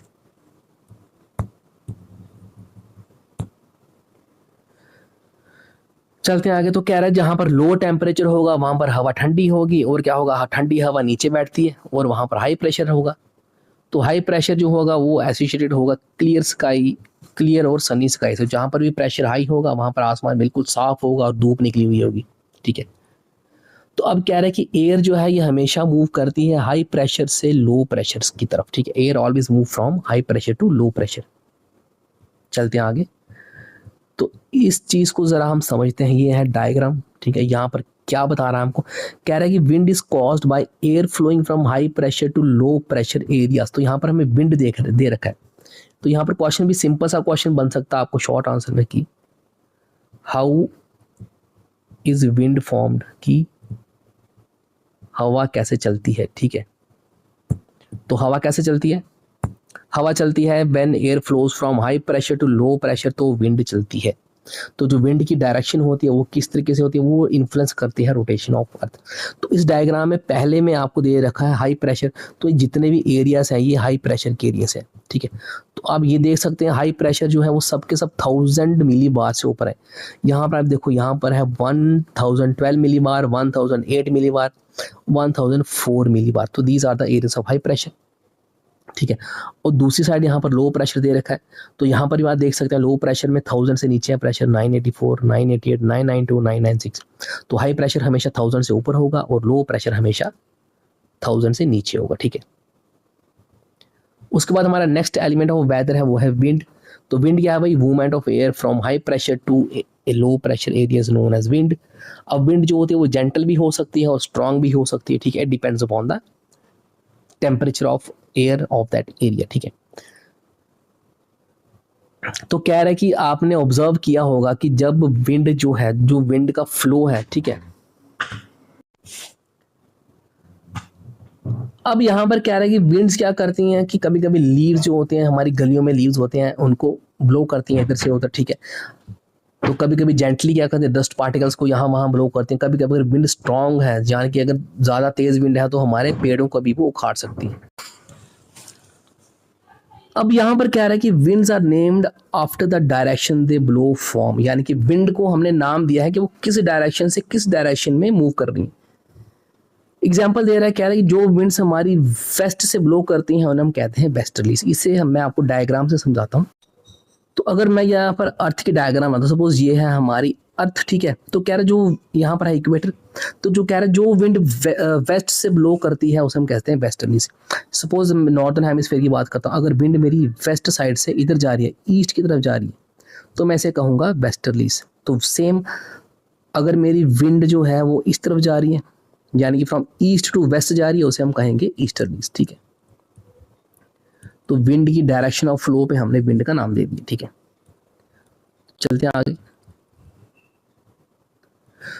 तो अब यहाँ पर कुछ हमें इंडिकेशन दे रहा है कि अगर काम विंड है या लाइट ब्रीज है तो हम कैसे उसको आइडेंटिफाई कर सकते हैं, ठीक है। तो जब भी विंड काम होगी तो स्मोक जो होगी वो वर्टिकली ऊपर चलेगी, ठीक है। इसका कहने का मतलब है अगर कभी सपोज आग लगी हुई है, ऐसे आग लगी हुई है, ठीक है, तो काम विंड होगी तो ये स्मोक वर्टिकली ऊपर जाएगी, ऐसे ऊपर जाएगी, ठीक है, बजाय कि ऐसे से फ्लो करेगी, ये वर्टिकली ऊपर जाएगी। तो इसका मतलब क्या है कि विंड जो है वो काम है, ठीक है। उसके बाद लाइट ब्रीज की क्या इंडिकेशन है, इसमें विंड की स्पीड होगी between 6 to 11 kilometre per hour, और ये विंड हमें फील होगी आसानी से हमारे फेस पे, लीव जो होंगे वो कड़कड़ाहट की आवाज़ करेंगे, और क्या होगा जो हमारे विंड वेन्स होते हैं वो मूव करेंगे। ठीक है, विंड वेन क्या होते हैं, इस तरीके से एक यहाँ पर ऐसे करके कप से लगे होते हैं इसके ऊपर, तो ये होते हैं विंड वेन्स, ये हवा की डायरेक्शन को बताते हैं, तो ये हमारे आराम से मूव करेंगे। तो अगर स्ट्रॉन्ग ब्रीज है तो उसकी स्पीड होगी 39 to 49 किलोमीटर पर आवर, तो ये क्या करेंगे, ब्रांचेस को हिलाएंगे, जोर जोर से हमारी ट्रीज की ब्रांचेस हिलेंगी, और हम छाता पकड़ने में इजी नहीं होगा। ठीक है, छाता हमारा मुड़ जाता है, ट्विस्ट हो जाता है स्ट्रॉन्ग ब्रीज में। तो जब तूफान आता है, स्ट्रॉन्ग विंड्स होती हैं, वो होती हैं अबव 100 किलोमीटर पर आवर, तो ये बहुत रेयर होता है कि स्टॉर्म्स बहुत रेयर एक्सपीरियंस की जाती हैं, और स्ट्रॉन्ग विंड से क्या होता है, हमारे वाइड स्प्रेड डैमेज होता है। ठीक है, और पेड़ उखड़ जाते हैं। ठीक है, तो जो हमारे नॉन परमानेंट सेटलमेंट्स होती हैं, ठीक है, जैसे कि हमारे किसी ने शेड वगैरह बना रखे हैं, ठीक है, वो भी उखड़ जाते हैं। तो कह रहा find out the other categories of wind based on speed and the common effect, तो कह रहा कुछ और विंड्स को आप आइडेंटिफाई कीजिए और उसका कॉमन इफेक्ट बताइए। ठीक है, तो एक कॉमन विंड होती है जिसे हम कहते हैं लू। ठीक है, लू आप सबने सुना होगा, ये गर्म हवा होती है, ये ज़्यादातर मई और जून मंथ में चलती है नॉर्थ इंडिया में। तो उसका कॉमन इफेक्ट क्या करता है, ये टेम्परेचर को इंक्रीज कर देता है अर्थ की। ठीक है, उस एरिया का। तो एक विंड होती है चिनूक, CHINOOK, ये भी एक तरीके की विंड होती है। तो ये विंड, इसका दूसरा नाम है snow eater wind, snow eater. तो ये ज़्यादातर अमेरिका में फ्लो करती है, उस एरिया का नाम मुझे भी याद नहीं आ रहा, वहाँ फ्लो करती है। तो ये एरिया उस जगह पे स्नो को मेल्ट करती है, और ये इंडिकेशन देती है कि स्प्रिंग सीजन स्टार्ट होने वाला है। ठीक है, स्नो मेल्ट होगा, पानी नदियों में आएगा, ट्रीज ब्लॉसम करेंगे। ठीक है, तो ये कुछ दो नाम हैं अलग अलग विंड्स के। अब ये कह रहे हैं कि local winds such as land breeze and the sea breeze also effect the weather and climate of a place, कि वेदर और क्लाइमेट कैसे इफेक्ट होता है एक प्लेस का। जैसे हमने अभी ऊपर कुछ एलिमेंट्स ऑफ वेदर पढ़े, ठीक है, टेम्परेचर, प्रेशर, ह्यूमिडिटी, ये भी किसी एरिया के वेदर और क्लाइमेट को इफेक्ट करते हैं। उसी तरीके से जो लोकल विंड होती हैं जैसे कि लैंड ब्रीज और सी ब्रीज, ये भी एरिया के टेम्परेचर, वेदर और क्लाइमेट को इफेक्ट करते हैं। ठीक है, अब कह रहा है ये ज़रूरी है, ये एसेंशियल है, क्यों, क्योंकि ये मॉडरेट क्लाइमेट कंडीशन जो कोस्टल एरियाज के होते हैं वहाँ पर ये मॉडरेट इफेक्ट लेके आते हैं। कौन सी, सी ब्रीज और लैंड ब्रीज। अब डिफरेंस देखते हैं, सी ब्रीज और लैंड ब्रीज में क्या डिफरेंस है। पिक्चर वाली इस पिक्चर में देखिए आपकी सी ब्रीज कब चलती है। ठीक है, सी ब्रीज चलती है दिन में। ठीक है, और दूसरी तरफ पिक्चर में है लैंड ब्रीज, तो लैंड ब्रीज चलती है रात में। ठीक है, अब सी ब्रीज जो है वो दिन में क्यों चलती है और लैंड ब्रीज रात में क्यों चलती है, इसका एक कारण है। ठीक है, अब देखते हैं सी ब्रीज कह रहा है कि लोकल विंड होती है जो सी से लैंड की तरफ चलती है दिन के टाइम, स्पेशली आफ्टरनून को। तो ऐसा क्यों होता है, कह रहा है कि जब दिन में धूप पड़ेगी, लैंड गर्म होगा, तो लैंड जो है वो पानी से ज़्यादा गर्म होता है। अगर कंपेयर करें, लैंड जो है वो दिन में ज़्यादा गर्म हो जाएगा एज़ कम्पेयर टू सी। ठीक है, तो जब लैंड गर्म हो जाएगा तो यहाँ पर क्या बनेगा, लो प्रेशर बनेगा। लो प्रेशर बनेगा तो क्या होगा, हवाएं ऊपर उठ जाएंगी गर्म होके। तो जब गर्म होके हवाएं ऊपर उठेंगी तो सी हमारा क्या है, लो हाई प्रेशर पे है, तो यहाँ से हवाएं एकदम से इस तरफ मूव करेंगी लैंड की तरफ। तो ये इसलिए हमारी सी ब्रीज चलती है दिन में, इसे हम कहते हैं सी ब्रीज। ठीक है, तो जो लैंड ब्रीज होती है वो चलती है रात में, लैंड से सी की तरफ चलती हैं। तो ये क्यों चलती हैं, ये चलती हैं resulting from differential surface cooling between land and the sea. तो रात में तो देखो सन तो होगा नहीं, तो रात में ना ही हमारा लैंड हीट होगा ना ही हमारा सी का वाटर हीट होगा। तो फिर डिफरेंशियल हीटिंग की वजह से क्यों हो रहा है ऐसा, तो क्या होता है जब दिन में हमारा लैंड ज़्यादा गर्म हो जाता है एज़ कम्पेयर टू सी, तो लैंड ब्रीज चलती है फ्रॉम लैंड टू सी, तो सी ब्रीज चलती है फ्रॉम सी टू लैंड। तो जब रात होगा तो दोनों ठंडे होने की कोशिश करेंगे, लेकिन ठंडे होने के दौरान क्या होगा, हमारा लैंड जो होगा वो जल्दी ठंडा होगा एज़ कम्पेयर टू सी। तो लैंड पे बन जाएगा हमारा हाई प्रेशर। जब ये एकदम से ठंडा हो गया रात के टाइम में, तो सी हमारा गर्म ही है, तो यहाँ पर क्या होगा हमारा हाई प्रेशर। तो सी से अगर हाई प्रेशर है रात के टाइम में, तो यहाँ से हवाएं ऊपर उठ जाएंगी, तो लैंड हमारा जल्दी ठंडा हो गया, तो यहाँ पर हाई प्रेशर हो गया, तो यहाँ से हवाएं सी की तरफ मूव करना शुरू कर जाएंगी। तो ये है differential surface cooling between land and the sea. ठीक है, तो चलते हैं आगे। फिर कह रहा है कि you may have observe that whether conditions option fluctuate, कि हमने ऑब्जर्व किया कि वेदर कंडीशन फ्लक्चुएट करती हैं, कि एक दिन में भी बहुत बार फ्लक्चुएट कर सकती हैं। जैसे सपोज अगर हम कभी सुबह उठें तो क्लाउडी मॉर्निंग होगी, तो क्या पता दोपहर को धूप निकल जाए, तो फिर क्या होता है शाम को दोबारा से क्लाउड्स आ जाएं। तो ये फ्लक्चुएट करते हैं, वेदर कंडीशंस डेली फ्लक्चुएट करते हैं, ठीक है, एक दिन में बहुत बार फ्लक्चुएट कर सकते हैं। फिर कह रहा है however based on a generalised monthly atmospheric conditions और a common pattern over a few weeks और months such as days being cool और हॉट, विंडी और calm, cloudy और bright, wet और dry, the year is divided into seasons। तो कह रहा है कि लेकिन हम एटमॉस्फेरिक कंडीशंस जो होती हैं, जैसे कि हमने कुछ वीक्स की कंडीशन ले ली या कुछ मंथ्स की कंडीशंस ले ली, तो उसके बेसिस पे हम क्या करते हैं, ईयर को वेदर में डिवाइड कर दिया। कि सपोज हम देखेंगे भाई अब ये कुछ एक महीने में वेदर कंडीशंस ऐसी हैं कि यहाँ पर बारिश ही नहीं हुई, तो हम कह देंगे कि ये हॉट वेदर है। फिर हम देखेंगे भाई उसके अगले महीने में, पूरा एक महीने में हमने वेदर कंडीशन देखी कि बहुत बारिश हो रही है, तो हम कह देंगे भाई रेनी सीजन है। फिर हम देखेंगे भाई टेम्परेचर एकदम से ड्रॉप हो गया अगले महीने में, तो बारिश भी कम होगी, फिर हम कहेंगे ये कौन सा वेदर है, ये कोल्ड वेदर हो गया। तो इस तरीके से हमने एक ईयर को सीजन से भी डिवाइड किया हुआ, ठीक है। फिर उसके बाद है सीजन्स इन इंडिया, भारत में कौन कौन से मौसम है। तो कह दो क्लाइमेट ऑफ इंडिया जो है वो broadly classified as tropical monsoon, ठीक है। इंडिया का क्लाइमेट कौन सा है, ट्रॉपिकल मॉनसून। तो यहाँ से भी एमसीक्यू बनने का पूरा चांस है, सीधा पूछ लेंगे the climate of India is, options दे देंगे आपको ट्रॉपिकल मॉनसून, या ऑप्शन दे देंगे ट्रॉपिकल, या सिर्फ दे देंगे मॉनसून, या आपको दे देंगे सब ट्रॉपिकल। तो सही आंसर क्या होगा इसका, climate of India is tropical monsoon climate, ठीक है। तो आपको डिफरेंस बता देता हूँ कि ट्रॉपिकल क्लाइमेट क्या होता है। ट्रॉपिकल क्लाइमेट में क्या होता है, पूरा साल बारिश होती है, ट्रॉपिकल क्लाइमेट में पूरा साल बारिश होती है। और जो मॉनसून ट्रॉपिकल क्लाइमेट होता है उसमें बारिश होगी सिर्फ मॉनसून के टाइम पे होगी, ठीक है। तो ये डिफरेंस है between tropical monsoon and tropical climate. तो कह रहा है जो इंडियन मेट्रोलॉजिकल डिपार्टमेंट है IMD, इसने रिकॉग्नाइज किए हैं इंडिया में 4 सीजन। कौन कौन से हैं 4 सीजन। सबसे पहला है विंटर सीजन। ये विंटर सीजन इंडिया में कब होता है, दिसंबर से अप्रैल तक, ठीक है। तो जो कोल्डेस्ट सीजन होते हैं इंडिया में विंटर्स के, वो होते हैं दिसंबर और जनवरी। तो जो नॉर्थ वेस्ट इंडिया है वहाँ पर जो एवरेज टेम्परेचर होता है वो अराउंड 10 to 15 डिग्री सेल्सियस होता है, ये है एवरेज टेम्परेचर, ठीक है। और फिर कह रहा है कि टेम्परेचर इंक्रीज होता है जैसे हम इक्वेटर की तरफ जाना शुरू करते हैं, ठीक है। और वहाँ पर हमारा जो मेन लैंड टेम्परेचर है इंडिया का वो पहुँच जाता है 20 to 25 डिग्री सेल्सियस, कब, विंटर्स के टाइम में, ठीक है। दूसरा हमारा सीजन है समर और प्री मानसून। तो ये लास्ट करता है हमारा, ये समर जो होते हैं हमारे प्री मानसून, ये साउथ इंडिया में और नॉर्थ इंडिया में अलग अलग टाइम के होते हैं समर सीजन, ठीक है। जैसे कि कह रहा है कि अप्रैल से जून और up to July north west India में हमारा कौन सा होगा, समर यानी कि प्री मानसून सीजन।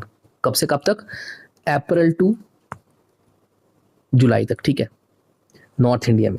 तो वहीं अगर हम साउथ इंडिया की बात करें तो साउथ इंडिया में हमारा समर कब शुरू हो जाता है, वहां पर हमारा फरवरी से शुरू हो जाता है, फरवरी टू जून।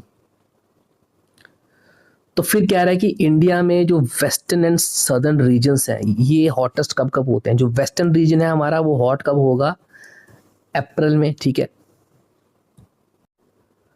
और जो नॉर्दर्न इंडिया होगा वो हमारा कब गर्म होगा सबसे ज्यादा, मई में, ठीक है। तो आप इसको इस तरीके से समझिए, suppose this is the map of India, ठीक है। तो वेस्टर्न रीजन और सदर्न रीजन, ये है हमारा वेस्टर्न रीजन, राजस्थान, गुजरात, महाराष्ट्र वाला। तो ये रीजन हमारा कब गर्म होगा, ये होगा हमारा ये, और ये साउथ वाला रीजन, ये रीजन हमारे गर्म होंगे अप्रैल में, ठीक है। और वहीं ये हमारा नॉर्थ इंडिया, ये हमारा सबसे ज़्यादा गर्म कब होगा, ये होगा हमारा मई मंथ में। तो यहाँ से भी MCQ बन सकता है कि in which month, which is the hottest month of the western India, या फिर which is the hottest month of the northern India. तो थर्ड हमारा सीजन है मॉनसून और रेनी सीजन, ठीक है। तो मई जून मंथ के बाद हमारा आता है मॉनसून सीजन, जिसे हम रेनी सीजन भी कहते हैं। तो ये हमारा शुरू होता है जून से लेकर सितंबर तक। तो अब इस सीजन की क्या कैरेक्टरिस्टिक्स है, इस सीजन में क्या होता है हमारा, ह्यूमिड वेदर होता है। क्या होता है, ह्यूमिडिटी बढ़ जाती है, ठीक है। और क्या होगा, स्लोली स्लोली पूरी कंट्री में जो होगा हमारा ह्यूमिडिटी बढ़ जाएगी। जब ये जून में स्टार्ट हो गए हमारे मानसून, जून में स्टार्ट होते हैं, तो अप टू जुलाई मानसून पूरे इंडिया को कवर कर लेते हैं। उस दौरान क्या होगा, इंडिया में बहुत सारा बारिश होगी और ह्यूमिडिटी भी बढ़ जाती है। तो टिपिकली क्या रहा है कि साउथ इंडिया में सबसे ज़्यादा बारिश होती है इस टाइम में, मानसून के सीज़न में साउथ इंडिया में सबसे ज़्यादा बारिश होती है, ठीक है। उसके बाद हमारा पोस्ट मानसून यानी कि रिट्रीटिंग मानसून। अब रिट्रीटिंग मानसून कौन सा सीज़न है? ये सीज़न लास्ट होता है ये अक्टूबर और दिसंबर के बीच में, यानी कि मानसून अक्टूबर और दिसंबर में नॉर्थ वेस्ट इंडिया से वापस आ जाता है, ठीक है। और नॉर्थ वेस्ट इंडिया यूजुअली इस दौरान क्लाउडलेस रहता है, ठीक है। फिर कह रहे हैं जो हिमालयन स्टेट्स होती हैं बीइंग मोर टेम्परेट यानी कि यहाँ पर ठंड रहती है, तो यहाँ पर दो एडिशनल सीजन हमें देखने को मिलते हैं, वो है ऑटम और स्प्रिंग। तो वैसे तो आईएमडी ने 4 सीजन्स इंडिया में बता रखे हैं, लेकिन जो हिमालयन स्टेट्स होती हैं वो ठंडी होती हैं और वहाँ पर 2 एडिशनल सीजन होते हैं, ऑटम और स्प्रिंग। अब कह रहा है कि डोंट मिस आउट, कह रहा है कि ट्रेडिशनली जो इंडिया जो है वो 6 सीजन एक्सपीरियंस करता है, ठीक है। 2 मंथ का एक सीजन होता है जनरली, ठीक है। तो कह रहे स्प्रिंग, समर, मानसून और अर्ली ऑटम, लेट ऑटम और विंटर। तो ट्रेडिशनली इंडिया में 6 सीजन है, ठीक है। अब ये सीजन जो है ये based on astronomical divisions of 12 months into 6 parts.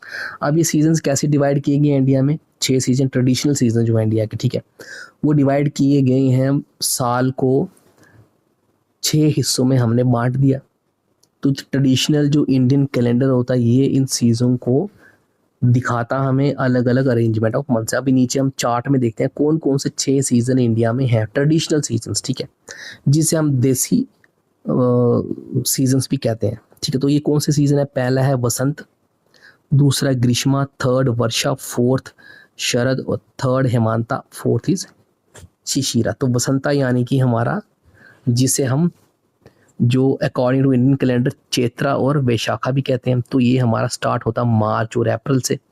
ग्रीष्मा यानी कि गर्मी का सीज़न, ये सीज़न होता है मई और जून में, इसको हम कहते हैं ज्येष्ठा और आषाढ़। फिर होता है वर्षा यानी कि बारिश वाला सीज़न है, जिसे हम श्रवणा और भद्रापादा भी कहते हैं। तो बारिश का सीज़न कब होता है इंडिया में? जुलाई से अगस्त।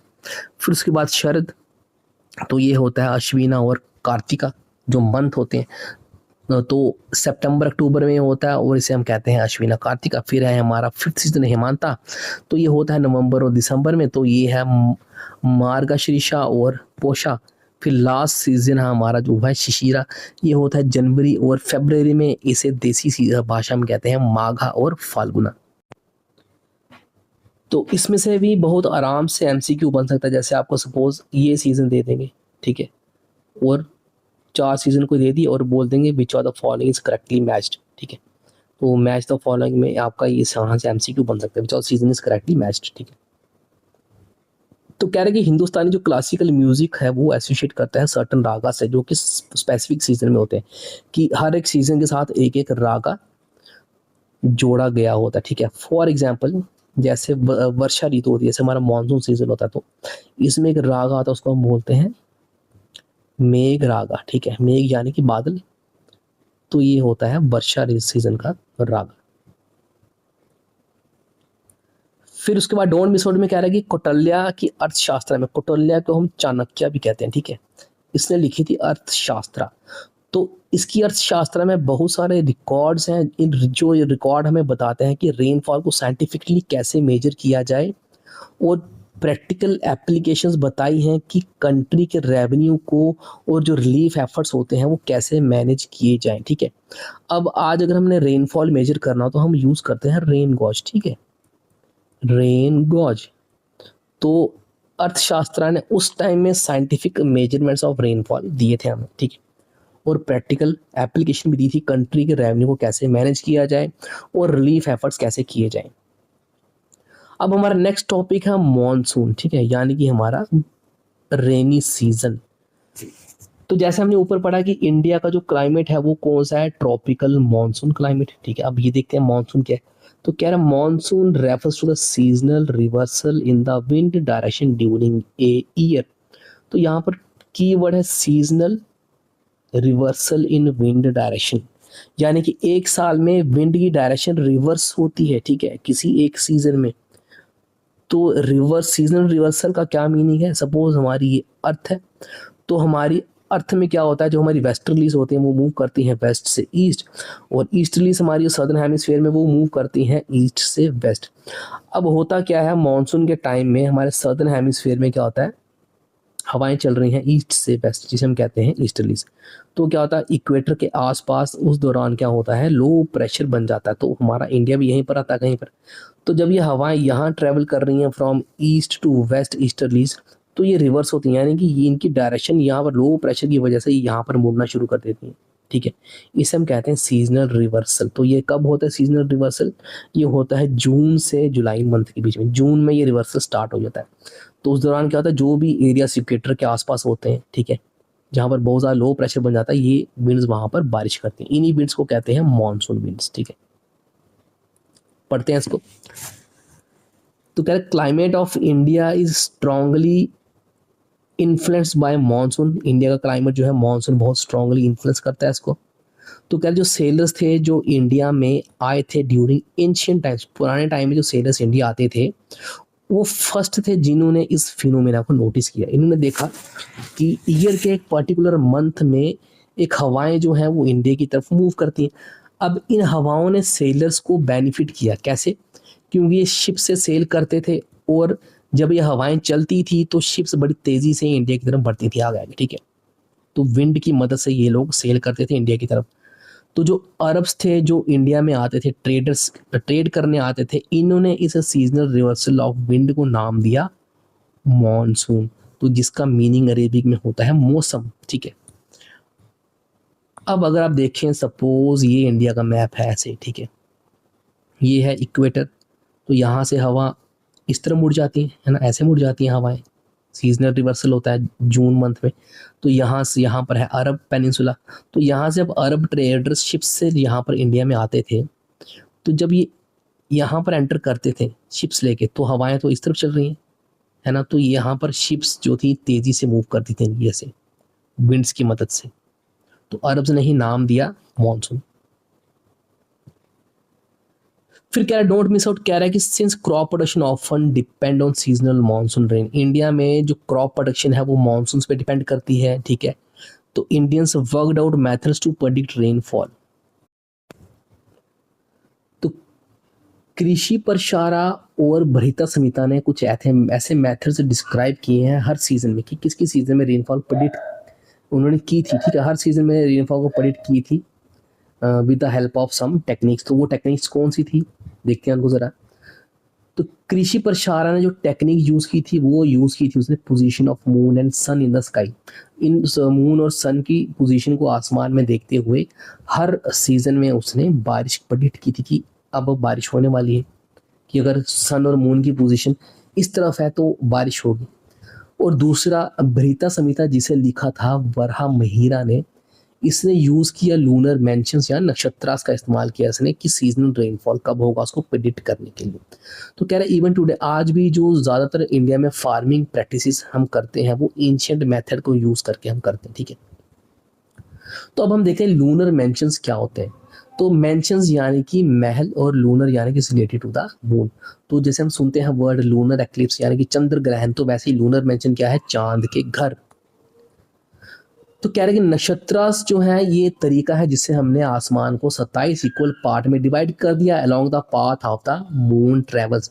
तो हमने क्या किया जो मून का पाथ है, यानी कि जो मून का ऑर्बिट है, इसको हमने 27 इक्वल पार्ट्स में डिवाइड कर दिया। क्यों, क्योंकि मून 27 दिन लेता है अर्थ का चक्कर लगाने में। ठीक है, तो हर एक पार्ट को किसी न किसी नक्षत्रा से लिंक कर दिया या ग्रुप ऑफ स्टार से लिंक कर दिया गया है। ठीक है, तो ये है पाथ ऑफ द मून।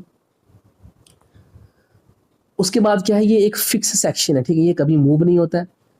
तो कह रहा है कि मून जो है 27 दिन लेता है अर्थ का चक्कर लगाने में, और जो उसके रिलेटेड स्टार्स होते हैं उनके चक्कर लगाने में। तो इसीलिए जो मून है वो हर दिन एक नक्षत्र से दूसरे नक्षत्र में ट्रैवल करता है। यानी कि अगर हमने 27 नक्षत्र में 27 पार्ट्स में मून का ऑर्बिट डिवाइड किया है, तो मून एक नक्षत्र से दूसरे नक्षत्र में जाने में एक दिन लेगा। ठीक है, और फिर वहीं दूसरे से तीसरे में एक दिन लेगा।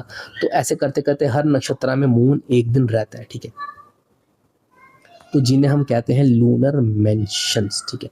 तो कह रहा है it's like the moon stage in different houses in the sky every night, तो हर रात मून जो है वो किसी न किसी नक्षत्र में रहता है, तो ये है लूनर मेंशंस।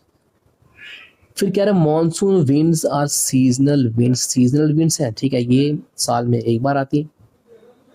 फिर कह रहा है ये कैटेगराइज है दो पार्ट्स में, एक पार्ट है साउथ वेस्ट मानसून और दूसरी है नॉर्थ ईस्ट मानसून।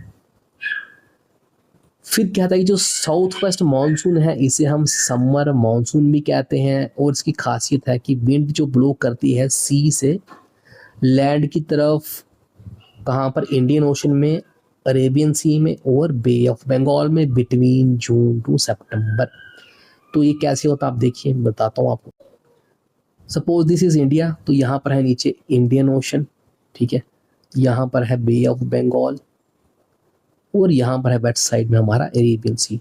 तो जून और सितंबर में क्या, तो सीजनल रिवर्सल होते हैं, इंडियन ओशन से विंड्स आती हैं, ठीक है, कुछ इस तरह मुड़ जाते हैं अरेबियन सी में और कुछ यहाँ पर मुड़ जाती हैं बे ऑफ बंगाल सी में, यानी कि वेस्ट बंगाल वाली साइड, ठीक है।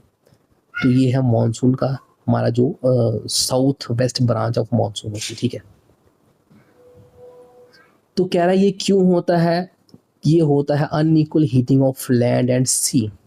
तो क्या होगा, मई जून मंथ में यहाँ पर इंडियन सब कॉन्टिनेंट जो है ये गर्म होगा, यहाँ पर पाकिस्तान वाली साइड, ठीक है, बांग्लादेश वाली साइड, यहाँ पर म्यांमार, ये इंडियन सब कॉन्टिनेंट है सारा, श्रीलंका, तो ये सब मई जून मंथ में गर्म होगा।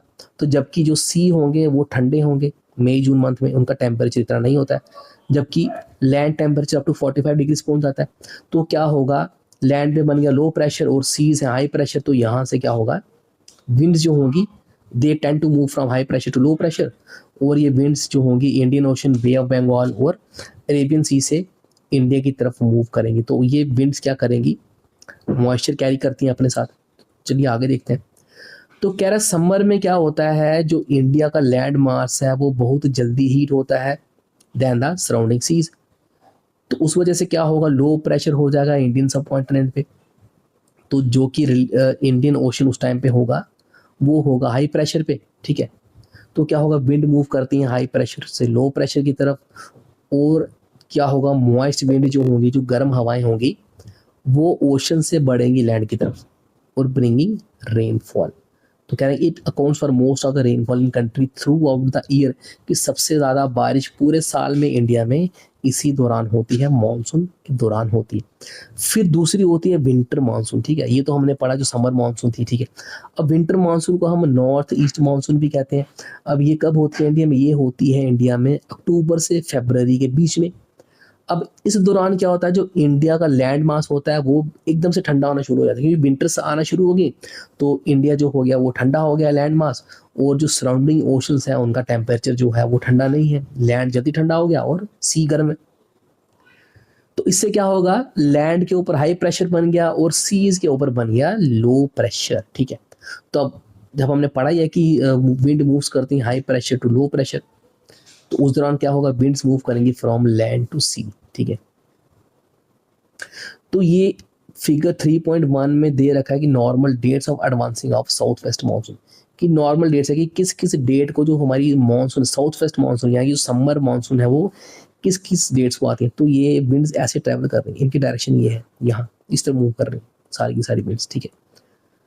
तो सबसे पहले 1 जून को विंड जो है वो यहाँ पर केरला में पहुंचेगी, 5 जून को कर्नाटका में, 10th को महाराष्ट्र, 15th को थोड़ा ऊपर चले जाएंगे। तो ऐसे करते करते पूरे नॉर्थ इंडिया को ये विंड्स जो हैं ये जुलाई 1st वीक तक कवर कर लेती हैं पूरे इंडिया को, ठीक है। तो ये है हमारी साउथ वेस्ट मानसून। तो नीचे वाले मैप में दे रखा आपको ये है रिट्रीटिंग मानसून, ठीक है, रिट्रीटिंग यानी कि हमारी नॉर्थ ईस्ट मानसून। तो इनकी डायरेक्शन क्या है, इनकी डायरेक्शन ये है इस तरफ, ये लैंड से सी की तरफ जा रही है सारी की सारी, ठीक है, सी सारी की सारी इस तरफ जा रही है। इनको रिट्रीटिंग मानसून भी बोलते हैं, ठीक है, north east monsoon is known as retreating monsoon. तो कह रहे रिट्रीटिंग मानसून में क्या होगा, हमारा जो नॉर्थ इंडिया होगा वो ठंडा होगा और सीज जो होंगे वो गर्म होंगे। तो क्या होगा, हाई प्रेशर से लो प्रेशर विंड ब्लो करेगी, यानी कि लैंड से सी की तरफ हवा जाएंगी। तो कह रहे हैं कि इन हवाओं में क्या होता है, मॉइस्चर नहीं होता है कि ये पूरे भारत में बारिश कर सके।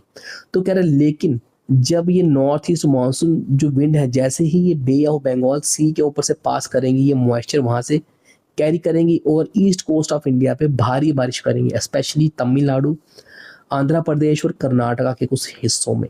तो कह रहा है इसीलिए जो विंटर मानसून है वो इम्पोर्टेंट है फॉर साउथ ईस्ट इंडिया। अब आप देखो यहाँ पर क्यों ऐसा हो रहा है कि यहाँ पर नॉर्थ ईस्ट मानसून के दौरान इंडिया में क्यों बारिश सिर्फ ईस्ट कोस्ट में, सिर्फ यहाँ पर बारिश हो रही है और कहीं बारिश नहीं हो रही है, ठीक है, ड्यूरिंग नॉर्थ ईस्ट मानसून। क्यों? क्योंकि जब ये इंडियन लैंड मास जो है यहाँ पर हाई प्रेशर बन गया, हवाएं यहाँ से लैंड से सी की तरफ जा रही हैं, ठीक है, तो लिखा गया है कि यहाँ पर हवाओं में मॉइस्चर होता नहीं है। तो जब लैंड में हाई प्रेशर है, ज़मीन ठंडी है, हवा भी ठंडी है, तो ठंडी हवा मॉइस्चर कैरी करेगी नहीं। तो जैसे ही ये हवाएं यहाँ पर बे ऑफ बंगाल से क्रॉस करेंगी, ठीक है, बे ऑफ बंगाल से इस तरह मुड़ेंगी, तो यहाँ से मॉइस्चर ले लेंगे अपने साथ।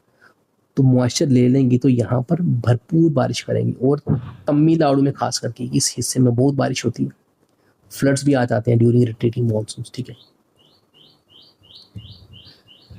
ठीक है, तो चलते हैं आगे। कह रहे हैं कि मानसून जो है बहुत इंपॉर्टेंट रोल प्ले करता है लोगों की ज़िंदगी में इंडिया में। क्यों? क्योंकि मोस्ट ऑफ एग्रीकल्चर जो इंडिया में है वो मानसून पे डिपेंड होता है और जो फार्मर्स हैं वो रिलाई करते हैं मानसून में क्रॉप्स लगाने के लिए।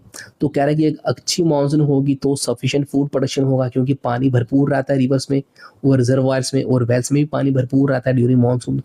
तो कह रहे हैं कि मानसून जो है वो डेली लाइफ को इफेक्ट करती है, जैसे कि ट्रांसपोर्ट को इफेक्ट करती है, फेस्टिवल्स को इफेक्ट करती है, employment specially in rural areas. तो अब मानसून ट्रांसपोर्ट को कैसे इफेक्ट कर रहा है, ठीक है। देखो जब भी कभी बारिश होगी तो रिवर्स में क्या होगा, हमारा पानी भर जाएगा तो रिवर ट्रांसपोर्ट इफेक्ट होगा, सड़कों में पानी भर जाएगा, गड्ढे बन जाते हैं तो ट्रांसपोर्ट इफेक्ट होगा, फेस्टिवल्स को भी इफेक्ट करता है, ठीक है। तो एम्प्लॉयमेंट को भी इफेक्ट करता है, अगर बारिश हो रही है तो लोग काम पे नहीं जा पाएंगे, ठीक है। और स्पेशली रूरल एरियाज में एम्प्लॉयमेंट को इफेक्ट करता है। क्यों? क्योंकि रूरल एरियाज में ज़्यादातर लोग एग्रीकल्चर पे डिपेंड होते हैं और during the month of monsoon तब ये लोग एम्प्लॉयड होते हैं, ठीक है। तो बाकी टाइम में ये लोग काम नहीं कर रहे होते हैं, कुछ और काम कर रहे होते हैं। तो कह रहा है हाउ जो एक्सेसिव रेनफॉल होगा उससे फ्लड्स भी आएंगे, लेकिन जो वीक मानसून होगा उससे क्या होगा, सूखा पड़ेगा। फिर कहता है मानसून जो है वो इकोनॉमी को, लाइफस्टाइल को और लाइवलीहुड ऑफ पीपल को इफेक्ट करता है, ठीक है। अब इकोनॉमी को कैसे इफेक्ट करता है मानसून? अगर अच्छी बारिश हुई तो अच्छी क्रॉप होगी, अगर अच्छी क्रॉप होगी तो हम उस क्रॉप को, जो एक्सेस क्रॉप है वो हम सेल करेंगे, इकोनॉमी अच्छी होगी। अगर क्रॉप अच्छी नहीं हुई, मानसून अच्छा नहीं हुआ तो क्रॉप भी अच्छी नहीं होगी, क्रॉप अच्छी नहीं होगी तो हमारी जो सेल्स होगी वो नहीं होगी। तो लाइफस्टाइल को भी इफेक्ट करता है और लाइवलीहुड को भी कैसे इफेक्ट करेगा? अगर कोई डेली वेजर है यानी कि जो दिहाड़ीदार मजदूर है, तो अगर बारिश अच्छी हो रही है तो वो बेचारा दिहाड़ी इसको नहीं मिलेगी, दिन में काम में जा नहीं पाएगा, तो लाइवलीहुड को भी इफेक्ट करेगा, ठीक है। फिर कह रहे कि कालिदासा जो उसने मेघदूतम लिखी है, कालिदासा ने अराउंड 5th सेंचुरी सी, तो इसने डेट मेंशन कर दी थी बहुत पहले कि मानसून पूरे सेंट्रल इंडिया में कब कब आएगा। सिर्फ इसने सेंट्रल इंडिया का मानसून का अराइवल का डेट मेंशन किया है इसने, ठीक है, कालिदास ने। तो चलते हैं, फिर कह रहे हैं क्लाइमेट चेंज पढ़ते हैं हम आगे। फिर कह रहे हैं कि one of the most urgent challenges that earth face today, तो अर्थ जो है वो एक अर्जेंट चैलेंज फेस कर रहा है आज के टाइम। वो कौन सा चैलेंज है? वो है क्लाइमेट चेंज। अब कह रहा है क्लाइमेट चेंज क्या होता है? It refers to long term change in weather patterns, कि वेदर पैटर्न में एक लंबे समय के लिए चेंज आ जाता है, ठीक है। जैसे कि टेम्परेचर, रेनफॉल, विंड। अब ये क्या है? ये सब एलिमेंट्स ऑफ वेदर है, तो इनमें लॉन्ग टर्म चेंज आ गया। तो ये लॉन्ग टर्म चेंज कैसे आ गया? यहाँ तो ये ह्यूमन एक्टिविटीज़ की वजह से हुआ है मेनली, जैसे कि फॉसिल फ्यूल को हम बर्न कर रहे हैं, पेड़ों को काट रहे हैं, इंडस्ट्रीज से हम गैसेस रिलीज कर रहे हैं जैसे कि कार्बन डाइऑक्साइड एटमॉस्फेयर में। तो इन एक्शंस की वजह से क्या हो रहा है? ग्रीन हाउस गैसेस जैसे कि carbon dioxide, methane, nitrous oxide और वाटर वेपर एटमॉस्फेयर में बढ़ रहे हैं और ये हीट को ट्रैप कर रहे हैं और ग्लोबल टेम्परेचर को रेज कर रहे हैं, ठीक है। अब कहने का मतलब यह है कि क्लाइमेट चेंज कैसे, किस वजह से हो रहा है, इसके कॉजेज क्या हैं। तो सबसे पहले क्लाइमेट चेंज है long term changes in weather patterns. Weather pattern कौन कौन से? टेम्परेचर, रेनफॉल और विंड, ठीक है। इनमें लॉन्ग टर्म चेंज देखने को मिल रहा है। अब ये चेंज क्यों देखने को मिल रहा है? बिकॉज ऑफ ह्यूमन एक्टिविटीज, जैसे कि फॉसिल फ्यूल्स का जलना, ठीक है, और दूसरा डिफॉरेस्टेशन, तीसरा इंडस्ट्रियल पोल्यूशन। अब इन तीनों चीज़ों से क्या हो रहा है? हमारे एटमॉस्फेयर में ग्रीन हाउस गैसेस बढ़ रही हैं, ठीक है। अब यहाँ पर आपको ग्रीन हाउस गैसेस दे रखी हैं कौन कौन सी? एक तो है कार्बन डाइऑक्साइड, CO2, दूसरी है मीथेन, ये इसका फॉर्मूला CH4, ये है मीथेन। तीसरी है नाइट्रस ऑक्साइड NO2, और चौथी है वाटर वेपर्स।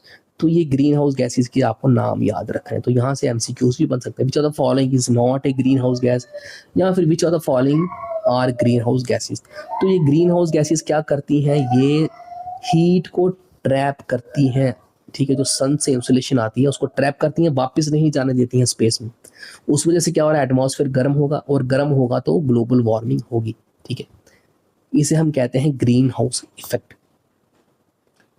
तो कह रहा है इसका रिजल्ट क्या है, जब ग्लोबल टेम्परेचर बढ़ेगा तो मोर फ्रीक्वेंट फ्लड्स आएंगे, सूखा पड़ेगा कहीं कहीं पर, ग्लेशियर्स मेल्ट होंगे और सी लेवल बढ़ेगा, और बायोडाइवर्सिटी का लॉस होगा। जैसे अगर फ्लड्स अगर आए तो लॉस ऑफ बायोडाइवर्सिटी होगा। अगर फ्लड्स किसी फॉरेस्ट में आ गए तो फॉरेस्ट में से बहुत सारे पेड़ पौधे जो हैं वो नष्ट हो जाएंगे, एनिमल्स डिस्प्लेस हो जाएंगे, ठीक है। तो कह रहा है कि क्लाइमेट चेंज जो है ये सिर्फ इकोसिस्टम को थ्रेटन नहीं करता है, बल्कि ह्यूमन हेल्थ को भी इम्पैक्ट करता है, एग्रीकल्चर को भी इम्पैक्ट करता है, और लाइवलीहुड्स को भी इम्पैक्ट करता है क्लाइमेट चेंज, ठीक है। फिर कह रहे हैं कि हम कौन से एक्शंस ऐसे ले सकते हैं कि हम इन चेंजेस को कम कर सकें, ठीक है। तो कह रहा है कि it has also great impact on all sections of population. Climate change का जो सब सेक्शंस ऑफ पॉपुलेशन पे इफेक्ट पड़ता है, including women, children and old people. अब कुछ मेथड्स बता रहा हूँ हमको। कह रहा है कि tackling this issue requires collective effort. Collective यानी कि हमें एक साथ कुछ एफर्ट्स लगाए, यानी कि कोई एक एफर्ट से काम नहीं बनने वाला है, हमने बहुत सारे एफर्ट्स एक साथ लगाने हैं कि हम कार्बन फुटप्रिंट्स को कम कर सकें, ठीक है। अब कार्बन फुटप्रिंट देखते हैं पहले क्या है। तो कार्बन फुटप्रिंट कह रहा है कि total amount of greenhouse gases जो हम रिलीज कर रहे हैं। कौन कौन सी greenhouse gases, carbon dioxide पहली, मीथेन, नाइट्रस ऑक्साइड और वाटर वेपर्स। तो ये जितना भी amount of greenhouse gases atmosphere में रिलीज की जा रही हैं as a result of human activities, कौन कौन सी activities, deforestation, burning of fossil fuels, ठीक है, इंडस्ट्रियल पोल्यूशन, तो और the production of goods and services. तो इन चीज़ों की वजह से जो भी ग्रीन हाउस गैसेज रिलीज हो रही है उसे हम कहते हैं कार्बन फुटप्रिंट, ठीक है। तो कह रहे कार्बन फुटप्रिंट को कम करना है तो कलेक्टिव एफर्ट हमें लगाना पड़ेगा। जैसे कि कौन कौन से कलेक्टिव एफर्ट, जैसे कि हमें रिन्यूएबल एनर्जी यूज़ करनी है, अपने फॉरेस्ट को प्रोटेक्ट करना है, और सस्टेनेबल लाइफस्टाइल को हमने अडॉप्ट करना है। तो अगर इन सारे मेथड्स को हम कलेक्टिवली अप्लाई करें तो तब जाके हम कार्बन फुटप्रिंट्स को कम कर पाएंगे, ठीक है। तो फिर कह रहे हैं एक एवरी स्मॉल स्टेप काउंट्स, कि हर एक छोटा स्टेप जो है वो फायदेमंद है, और हर एक ह्यूमन बीइंग को एक रोल प्ले करना चाहिए अच्छे और ग्रीनर फ्यूचर के लिए, ठीक है। अब यहाँ पर लेट्स एक्सप्लोर में कह रहा है कि कार्बन फुटप्रिंट्स करके हेडिंग दी है, और कह रहा है कि tick the options best describe you. तो सबसे पहले कह रहा है कि ट्रांसपोर्ट, इसमें बेस्ट ऑप्शन आपको क्या डिस्क्राइब करता है। पहला ऑप्शन कह रहा है कि आई यूजली वॉक और यूज ए साइकिल। तो ये लो इम्पैक्ट करेगा, यानी कि लो कार्बन फुटप्रिंट छोड़ेगा। दूसरा पॉइंट कह रहा है कि आई यूज पब्लिक ट्रांसपोर्ट या फिर कारपूल। कारपूल होता है कि एक कार है उसमें 4 लोग बैठ के जा रहे हैं, ठीक है। तो हर एक इंडिविजुअल अपनी कार यूज नहीं कर रहा है, एक ही कार में 4 लोग जा रहे हैं, फिर दूसरे दिन दूसरा आदमी कार निकालेगा, उसके साथ 4 लोग जाएंगे, तो ये है कारपूल। तो ये मीडियम इम्पैक्ट छोड़ेगा, यानी कि थोड़ा कम कार्बन छोड़ेगा, ठीक है, पहले पॉइंट के मुताबिक से। तो दूसरा कह रहा है कि मैं प्राइवेट कार यूज़ करता हूँ छोटे छोटे डिस्टेंस ट्रैवल करने के लिए भी, तो ये सबसे ज़्यादा कार्बन फुटप्रिंट छोड़ेगा। फिर तीसरा कह रहा है कि मैं फ्लाइट्स लेता हूँ ट्वाइस ए ईयर, तो ये सबसे ज़्यादा हाई इम्पैक्ट छोड़ता है। फ्लाइट जो है वो ज़्यादा फॉसिल फ्यूल बर्न करता है। तो इसमें सबसे बेस्ट ऑप्शन जो है वो है ऑप्शन नंबर ए, ठीक है। तो बाकी क्या आप खुद कर लेना, बहुत ईजी है।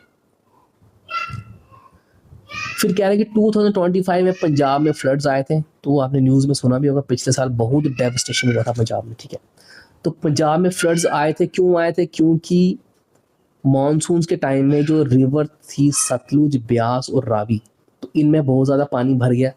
तो जिसकी वजह से क्या हुआ, पानी खेतों में चला गया, लोगों के घरों में चला गया, एग्रीकल्चर फील्ड्स नष्ट हो गए, लोगों के घर टूट गए, इंपॉर्टेंट इंफ्रास्ट्रक्चर थे जैसे road, bridges, railway lines, water facilities, electricity facilities, ये सब डिस्ट्रॉय हो गई। स्टेट को जो था बहुत ज़्यादा इकोनॉमिक लॉस फेस करना पड़ा। इकोनॉमिक्स लॉस यानी कि स्टेट की बिल्डिंग्स तबाह हो गई, रोड्स तबाह हो गई, ठीक है, टेलीफोन लाइंस, इलेक्ट्रिसिटी लाइंस, तो ये सब स्टेट की जो थी चीज़ें ये सब बर्बाद हुई। सोशल डिस्ट्रप्शन हुआ, लोगों का नुकसान हुआ, इन्वायरमेंटल डैमेज हुआ, ठीक है। तो ये सब हुआ था पंजाब फ्लड्स के दौरान। तो अब इसके कॉजेज़ क्या थे, ठीक है। अब दोनों कॉजेज़ थे, नेचुरल कॉज भी थे और मैन मेड कॉज भी थे। तो अब सबसे पहले नेचुरल कॉज देखते हैं। अब नेचुरल कॉज क्या था कि पंजाब में जो मानसून आया उसी टाइम पे वेस्टर्न डिस्टर्बेंस भी मौजूद थी नॉर्थ इंडिया में, ठीक है। अब वेस्टर्न डिस्टर्बेंस क्या है, तो सपोज ये इंडिया है, मैप है, ठीक है। तो वेस्टर्न डिस्टर्बेंस होती है, यहाँ से मेडिटेरियन सी से हवाएं उठती हैं, क्योंकि इस टाइम हमारे इंडिया में लो प्रेशर बना होता है, ठीक है, जून जुलाई अगस्त में। तो मेडिटेरेनियन सी हाई प्रेशर होता है, यहाँ से हवाएं इस तरफ उड़ती हैं इंडिया की तरफ। तो यहाँ पर उल्टा, यहाँ पर दूसरी तरफ साउथ वेस्ट मानसून भी थी जो बारिश कर रही थी नॉर्थ इंडिया में। तो यहाँ से हवाएं मॉइस्चर लेके आ रही हैं, यहाँ से भी लेके आ रही हैं। तो जब ये दोनों हवाएं मिल गई आपस में तो बहुत ज़्यादा मॉइस्चर क्रिएट हो गया नॉर्थ इंडिया में। तो कई जगह पर क्लाउड बर्स्टिंग भी हुई, ठीक है, और बहुत ज़्यादा बारिश हुई थी इस दौरान नॉर्थ इंडिया में।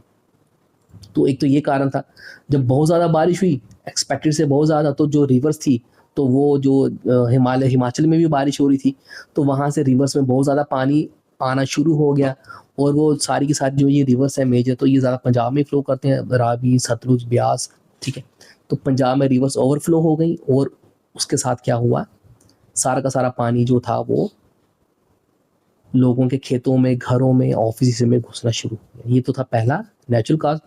दूसरा ह्यूमन मेड कॉज क्या था इन फ्लड्स का। सबसे पहले ये था कि वीक और ओल्ड रिवर एम्बैंकमेंट्स बना के रखे थे। एम्बैंकमेंट्स यानी कि लोकल भाषा में इसको बोला गया है धूसी बांध। तो एम्बैंकमेंट्स क्या होती हैं, सपोज ये रिवर फ्लो कर रहा है, इसके साइड्स में हम क्या करते हैं, मिट्टी के एम्बैंकमेंट्स बना देते हैं, थोड़े ऊंचा कर देते हैं इसको, ताकि अगर पानी फ्लो करे, ठीक है, अगर ज़्यादा पानी आ जाए तो ये पानी इसको रोक ले, ठीक है। तो ये होती है रिवर एम्बैंकमेंट्स, ठीक है। तो ये बहुत स्ट्रांग नहीं थी, जब फ्लड्स आए तो यही टूट गई। और दूसरा, लोगों ने अपने घर जो थे वो और जो फार्म थे रिवर के बहुत नज़दीक बना के रखे थे, ठीक है। और जिससे कि जो पानी का जो नेचुरल स्पेस चाहिए था, जो फ्लड वाटर होता है, वो स्प्रेड नहीं हो पाया सेफली। तो ये था दूसरा कारण। और तीसरा कारण क्या था, ओवर टाइम जो था रिवर्स में और डैम्स में जो थी सिल्ट और मड इकट्ठा हो गया, ठीक है। तो क्या होता है, सपोज ये डैम की वॉल है, ठीक है, तो यहाँ पर पानी रोका हुआ डैम का। तो वो क्या होता है, जब इसको पानी लगातार आता रहता है तो यहाँ से थोड़ा थोड़ा पानी छोड़ते रहते हैं। तो क्या होता है, यहाँ पर सिल्ट और सैंड मड जमा होता रहता है यहाँ पर दीवार के आसपास डैम की, ठीक है। तो जब ये ऐसे जमा होता जा रहा है तो पानी ऊपर ऊपर आता जाएगा, तो नीचे पानी को जगह ही नहीं बची, नीचे सिल्ट और मड इकट्ठा हो गया। तो नेचुरली डैम को खोलना पड़ेगा और पानी सारा का सारा कहाँ चला जाएगा, रिवर्स में, और रिवर्स ओवरफ्लो होना शुरू हो जाएगा। तो ये भी तीसरा कारण था फ्लडिंग का, ठीक है। तो किसी किसी एरियाज में फ्लड वार्निंग जो थी वो बहुत लेट आई और लोगों को क्लियर कम्युनिकेशन नहीं था, लोग प्रिपेयर नहीं थे घरों से बाहर निकलने के लिए, ठीक है, ताकि वो अपना ज़रूरी सामान उसको सेव कर सकें। तो जिस वजह से ये सारे फैक्टर मिला के बहुत ज़्यादा डैमेज हुआ था पंजाब में। अब कॉजेज़ के बाद है कि इफ़ेक्ट क्या हुआ था फ्लड्स का। तो सबसे पहला इफ़ेक्ट क्या था कि बहुत सारे लोग जो थे उनको अपनी जान से हाथ धोना पड़ा फ्लड्स में। दूसरा, बहुत सारे लोगों को अपना घर छोड़ना पड़ा और रिलीफ कैंप्स में जाना पड़ा। तीसरा, बहुत बड़ा फार्म लैंड जो था वो पानी ने कवर कर लिया, स्पेशली जो पैडी फील्ड्स थे वो डैमेज हो गए। तीसरा था पोल्ट्री डेयरी फार्म्स डैमेज हो गए, बहुत सारे एनिमल्स, काउस, बफेलोस, चिकन्स जो यहाँ तो बीमार हो गए, यहाँ तो वो मर गए। रोड्स, ब्रिजेस, बॉर्डर फेंसिस और पब्लिक बिल्डिंग्स भी डैमेज हुई। और जो स्टैंडिंग वाटर था उसने क्या किया, हेल्थ प्रॉब्लम करना शुरू कर दिया, ठीक है। तो वाटर बॉर्न डिजीजेस इससे आना शुरू हो गए। तो ये तो जनरल एक इफेक्ट है फ्लड्स का, ठीक है। तो अगर आपको ये नहीं भी अगर याद होता है तो आप खुद से भी बना के लिख सकते हैं कि many peoples loss their life, people were force to leave their homes, है ना। तो फार्म लैंड वर डिस्ट्रॉयड, फिर एनिमल्स वर किल्ड, है ना। ये सब आप लिख सकते हो कि ब्रिजेस, रोड्स, रेलवे लाइंस, इनको डैमेज हुआ। और फिर क्या होता है, जो स्टैगनेंट वाटर, जो बाद में पानी नहीं रिसीड होता है, तो उस पानी से क्या होता है, बीमारियां फैल जाती हैं, वाटर बॉर्न डिजीज जैसे कि कॉलरा हो गई, जाइंटिस, टाइफाइड, तो ये डिजीज फैलना शुरू हो जाते हैं। तो सैनिटेशन कंसर्न्स आ जाते हैं। क्यों? क्योंकि जब फ्लडिंग होती है तो हमारी जो ड्रेन्स होती हैं वो भी ब्लॉक हो जाती हैं। जब ड्रेन्स ब्लॉक होगी तो जो घरों का पानी, सैनिटेशन वाटर होगा, तो वो जब ड्रेन्स ही ब्लॉक हैं तो वो कहाँ पर जाएगा, वो वाटर बॉडीज में जाके मिक्स हो जाएगा। ठीक है, उसके बाद हम देखते हैं, before we move on, question answer से बढ़ने से पहले एक छोटा सा रिकैप्चुलेशन है वो देख लेते हैं, क्वेश्चन आंसर भी डिस्कस करेंगे इसके बाद। तो कहते हैं कि अर्थ का एटमॉस्फेयर जो है वो बहुत सारी अलग अलग गैसेस से बना हुआ है। मेनली कौन सी है, नाइट्रोजन और ऑक्सीजन, और उसके अलावा छोटी छोटी अदर गैसेस जो कि बहुत कम मात्रा में है, along with the water vapours. ठीक है, और डस्ट पार्टिकल्स भी इसमें है, और ये लाइफ को सपोर्ट करता है एटमॉस्फेयर। क्यों? क्योंकि यहाँ पर क्लाउड फॉर्मेशन होता है और रेनफॉल होती है। फिर कह रहे हैं कि एटमॉस्फेयर अलग अलग लेयर से बना हुआ है। कौन कौन सी लेयर्स हैं? सबसे पहले है ट्रोपोस्फेयर, फिर स्ट्रेटोस्फेयर, मेसोस्फेयर, थर्मोस्फेयर, एक्सोस्फेयर। ठीक है, और ये लेयर्स डिवाइड की गई हैं on the basis of change in temperature and density. फिर है वेदर। क्या होता है? वेदर होता है कि एटमॉस्फेरिक कंडीशन होती है डेली टू डेली या आवर टू आवर बेसिस पे। और क्लाइमेट क्या होता है? It is average of weather over long period of time. कितना लॉन्ग पीरियड? Approximately 30 years. फिर कह रहे हैं कि इंडिया का क्लाइमेट कौन सा है? ट्रॉपिकल मानसून क्लाइमेट है, और आईएमडी ने 4 सीजन्स इंडिया के दिए हैं। तो उसके 4 सीजन्स के अलावा कौन कौन से सीजन है हमारे? 2 ऑटम और स्प्रिंग सीजन्स भी हैं हमारे। ठीक है, जो हिमालयन टेम्परेट एरियाज में होते हैं। ठीक है, फिर कह रहा है क्लाइमेट चेंज क्या है? कह रहा है क्लाइमेट चेंज है लॉन्ग टर्म चेंज है, किसमें? वेदर कंडीशंस में। अब क्यों हो रही है long term change? Due to the human activities. कौन कौन सी? Burning of fossil fuels, cutting of trees. ठीक है, तो फिर कह रहा है हम कार्बन फुटप्रिंट कैसे रिड्यूस कर सकते हैं? तो कह रहा है by saving energy, renewable sources को यूज करें, ट्रीज को प्लांट करें, और मोर इको फ्रेंडली वे से हमें जीना है। ठीक है, तो क्वेश्चन आंसर्स को हम सिर्फ डिस्कस करेंगे। ठीक है, तो पहला है व्हाट इज एटमॉस्फेयर, एक्सप्लेन इस composition with the help of pi diagram. तो एटमॉस्फेयर क्या है? It is a layer of gases which surround the earth, बस।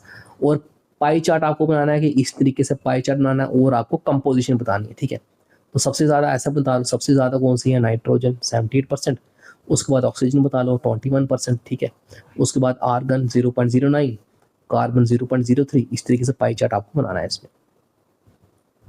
फिर कह रहा है लेवल डायग्राम बनाओ स्ट्रक्चर ऑफ एटमॉस्फेयर की। स्ट्रक्चर क्या है? ऐसे अर्थ बना लिया, सबसे पहले troposphere, second layer stratosphere, third layer mesosphere, fourth layer thermosphere, और लास्ट लेयर एक्सोस्फेयर। ठीक है, अब इसको आपने कैसे याद रखना है कि कौन सी लेयर कब आती है? इसका एक ट्रिक है, वो है trust me in the exam. Trust me in the exam से आप लेयर को याद रख सकते हो। टी आर से आ गया ट्रोपोस्फेयर, एस टी से आ गया स्ट्रेटोस्फेयर, एम ई मीजोस्फेयर। ठीक है, आई एन आइनोस्फेयर जो कि थर्मोस्फेयर का ही पार्ट है, टी एच से थर्मोस्फेयर, और एग्जाम से एक्सोस्फेयर। तो क्या ट्रिक है? Trust me in the exam. ठीक है, तो थर्ड क्वेश्चन है what are 4 main season in India. India में 4 मेन सीजन कौन से हैं? समर, विंटर, और रेनी सीजन, और प्री मानसून। ठीक है, तो ये 4 सीजन है। ठीक है, समर, विंटर, रेनी जिसे मानसून भी बोला गया, उसके बाद दूसरा रिट्रीटिंग मानसून सीजन। ठीक है, तो उसके बाद फोर्थ क्वेश्चन क्या रहा है कि how do you not feel the pressure of the atmosphere. हमें एटमॉस्फेयर का प्रेशर क्यों नहीं फील होता है? क्योंकि जो हमारा बॉडी का प्रेशर है it is exactly the same as the atmospheric pressure, तो इसलिए हमें फील नहीं होता। ठीक है, 1 लाइन का आंसर था इसका।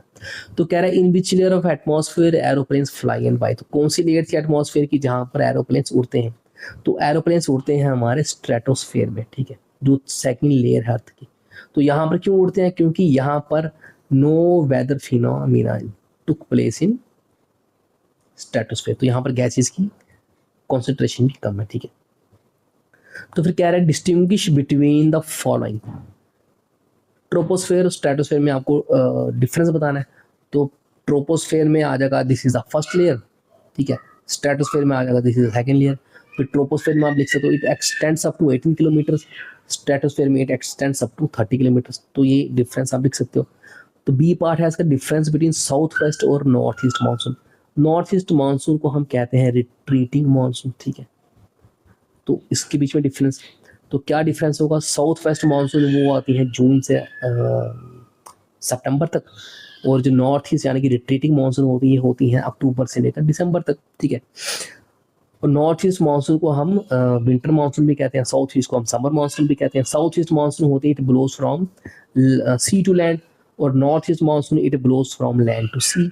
साउथ ईस्ट मानसून जो होती है it brings rainfall to almost entire Indian subcontinent, और जो नॉर्थ ईस्ट मानसून होती है ये सिर्फ ईस्ट इंडिया को टारगेट करते हैं, यानी कि जो ईस्ट कोस्ट ऑफ इंडिया है वहां पर ये बारिश करती है, ठीक है। फिर 7.2 में कह रहा है भाई दो स्टेशंस बताओ विद एक्सट्रीम क्लाइमेट। एक्सट्रीम यानी कि यहाँ तो ज़्यादा बहुत ज़्यादा ठंड, यहाँ तो बहुत ज़्यादा गर्मी। तो कौन से हैं, यहाँ तो हमारा लद्दाख, ठीक है, और दूसरा कौन सा हमारा थार डेजर्ट, तो यहाँ पर एक्सट्रीम क्लाइमेट्स है। तीसरा कह रहा है कि 2 hottest stations in month of February. तो फेब्रवरी मंथ में हमारा कौन सा वेस्ट और साउथ इंडिया गर्म होता है, तो इसमें आप तमिलनाडु लिख सकते हो, स्टेट साउदर्न स्टेट कोई भी लिख लो। और जून में कौन सा होता है हमारे, नॉर्थ इंडिया गर्म होता है। नॉर्थ इंडिया में आप दिल्ली लिख लो, JNK लिख सकते हैं, पंजाब लिख लो, हरियाणा लिख लो, ठीक है। फिर कह रहे हैं कि Shillong experience more rainfall than Kolkata. ऐसा क्यों होता है, तो उसके दो कारण है। एक कारण है कि शिलोंग जो है वो हाई आल्टीट्यूड पे सिचुएटेड है as compare to Kolkata. Shillong is the capital of Meghalaya. और दूसरा कारण है मेघालय में बहुत सारे हिल्स हैं, गैरो खासी एंड जेनेता हिल्स, तो वहाँ पर वेजिटेशन भी ज़्यादा, फॉरेस्ट कवर भी ज़्यादा, तो ये कारण है, ठीक है।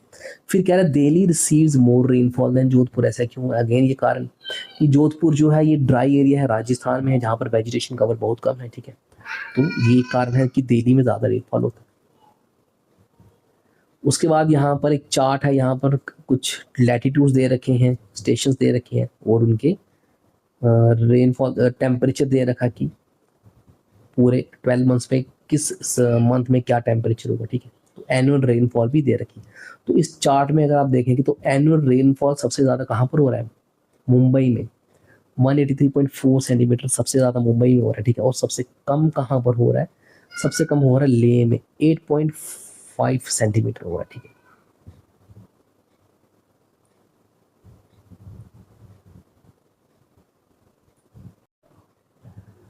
अब यहाँ पर कह रहा है कि Trivendrapuram has an equal climate, ठीक है। तो कहाँ पर त्रिवेंद्रपुरम, चार्ट में ये रहा Trivandrum which is the capital of Kerala. तो कह रहा है इक्वेबल क्लाइमेट, यानी कि अगर आप इसका टेम्परेचर देखें तो ये पूरे 12 महीने को टेम्परेचर रेंजेस है, बिल्कुल लो वेरिएशन है, ठीक है, एक ही जैसा टेम्परेचर है, ठीक है। तो अगर रेनफॉल देखें तो 181.2 सेंटीमीटर रेनफॉल है। तो क्योंकि एक तो ये सी कोस्ट के बिल्कुल नज़दीक है, कौन सा सी, अरेबियन सी, और दूसरा यहाँ पर बारिश बहुत ज़्यादा हो, सबसे पहले मानसून जो है यहीं पर हिट करती है, और यहाँ पर मॉडरेटिंग इफेक्ट है, ठीक है। तो इसलिए त्रिवेंद्रपुरम का इक्वेबल क्लाइमेट है due to close proximity to the sea. फिर कह रहा है कि चेन्नई जो है वहाँ पर ज़्यादा रेनफॉल होती है after the fury of monsoon is over in most part of the country. ये कह रहा है कि चेन्नई में तभी बारिश होगी जब मानसून जो है वो पूरे इंडिया में जो है बारिश हो चुकी होती है, उसके बाद तमिलनाडु में बारिश होती है। क्यों, क्योंकि तमिलनाडु में बारिश होती है in the month of October to December, ठीक है। तो इस टाइम पे क्या चलता है, हमारे रिट्रीटिंग मानसून चलती है। तो ये रिट्रीटिंग मानसून तमिलनाडु में बारिश करती हैं in the month of October and December, इसीलिए, ठीक है। तो फिर कह रहा है कि ले जो है मॉडरेट प्रेसिपिटेशन होता है थ्रू आउट द ईयर। क्यों मॉडरेट प्रेसिपिटेशन होता है, क्योंकि एक तो ले जो है वो हाई आल्टीट्यूड पे है, हाई आल्टीट्यूड पे मानसून जो है वो नहीं पहुंच पाते हैं, ठीक है। हमने ये पढ़ा कि जो विंड्स होती हैं वो पहाड़ों से टकराकर बारिश करती हैं, तो वहां तक मानसून नहीं पहुंच पाता ले तक। और दूसरा यहाँ पर वेजिटेशन कवर भी बहुत कम है, इसलिए यहाँ पर बारिश बहुत कम होती है, बहुत कम रेनफॉल होता है। तो अगर होता भी है तो precipitation it is in the form of snowfall, ठीक है।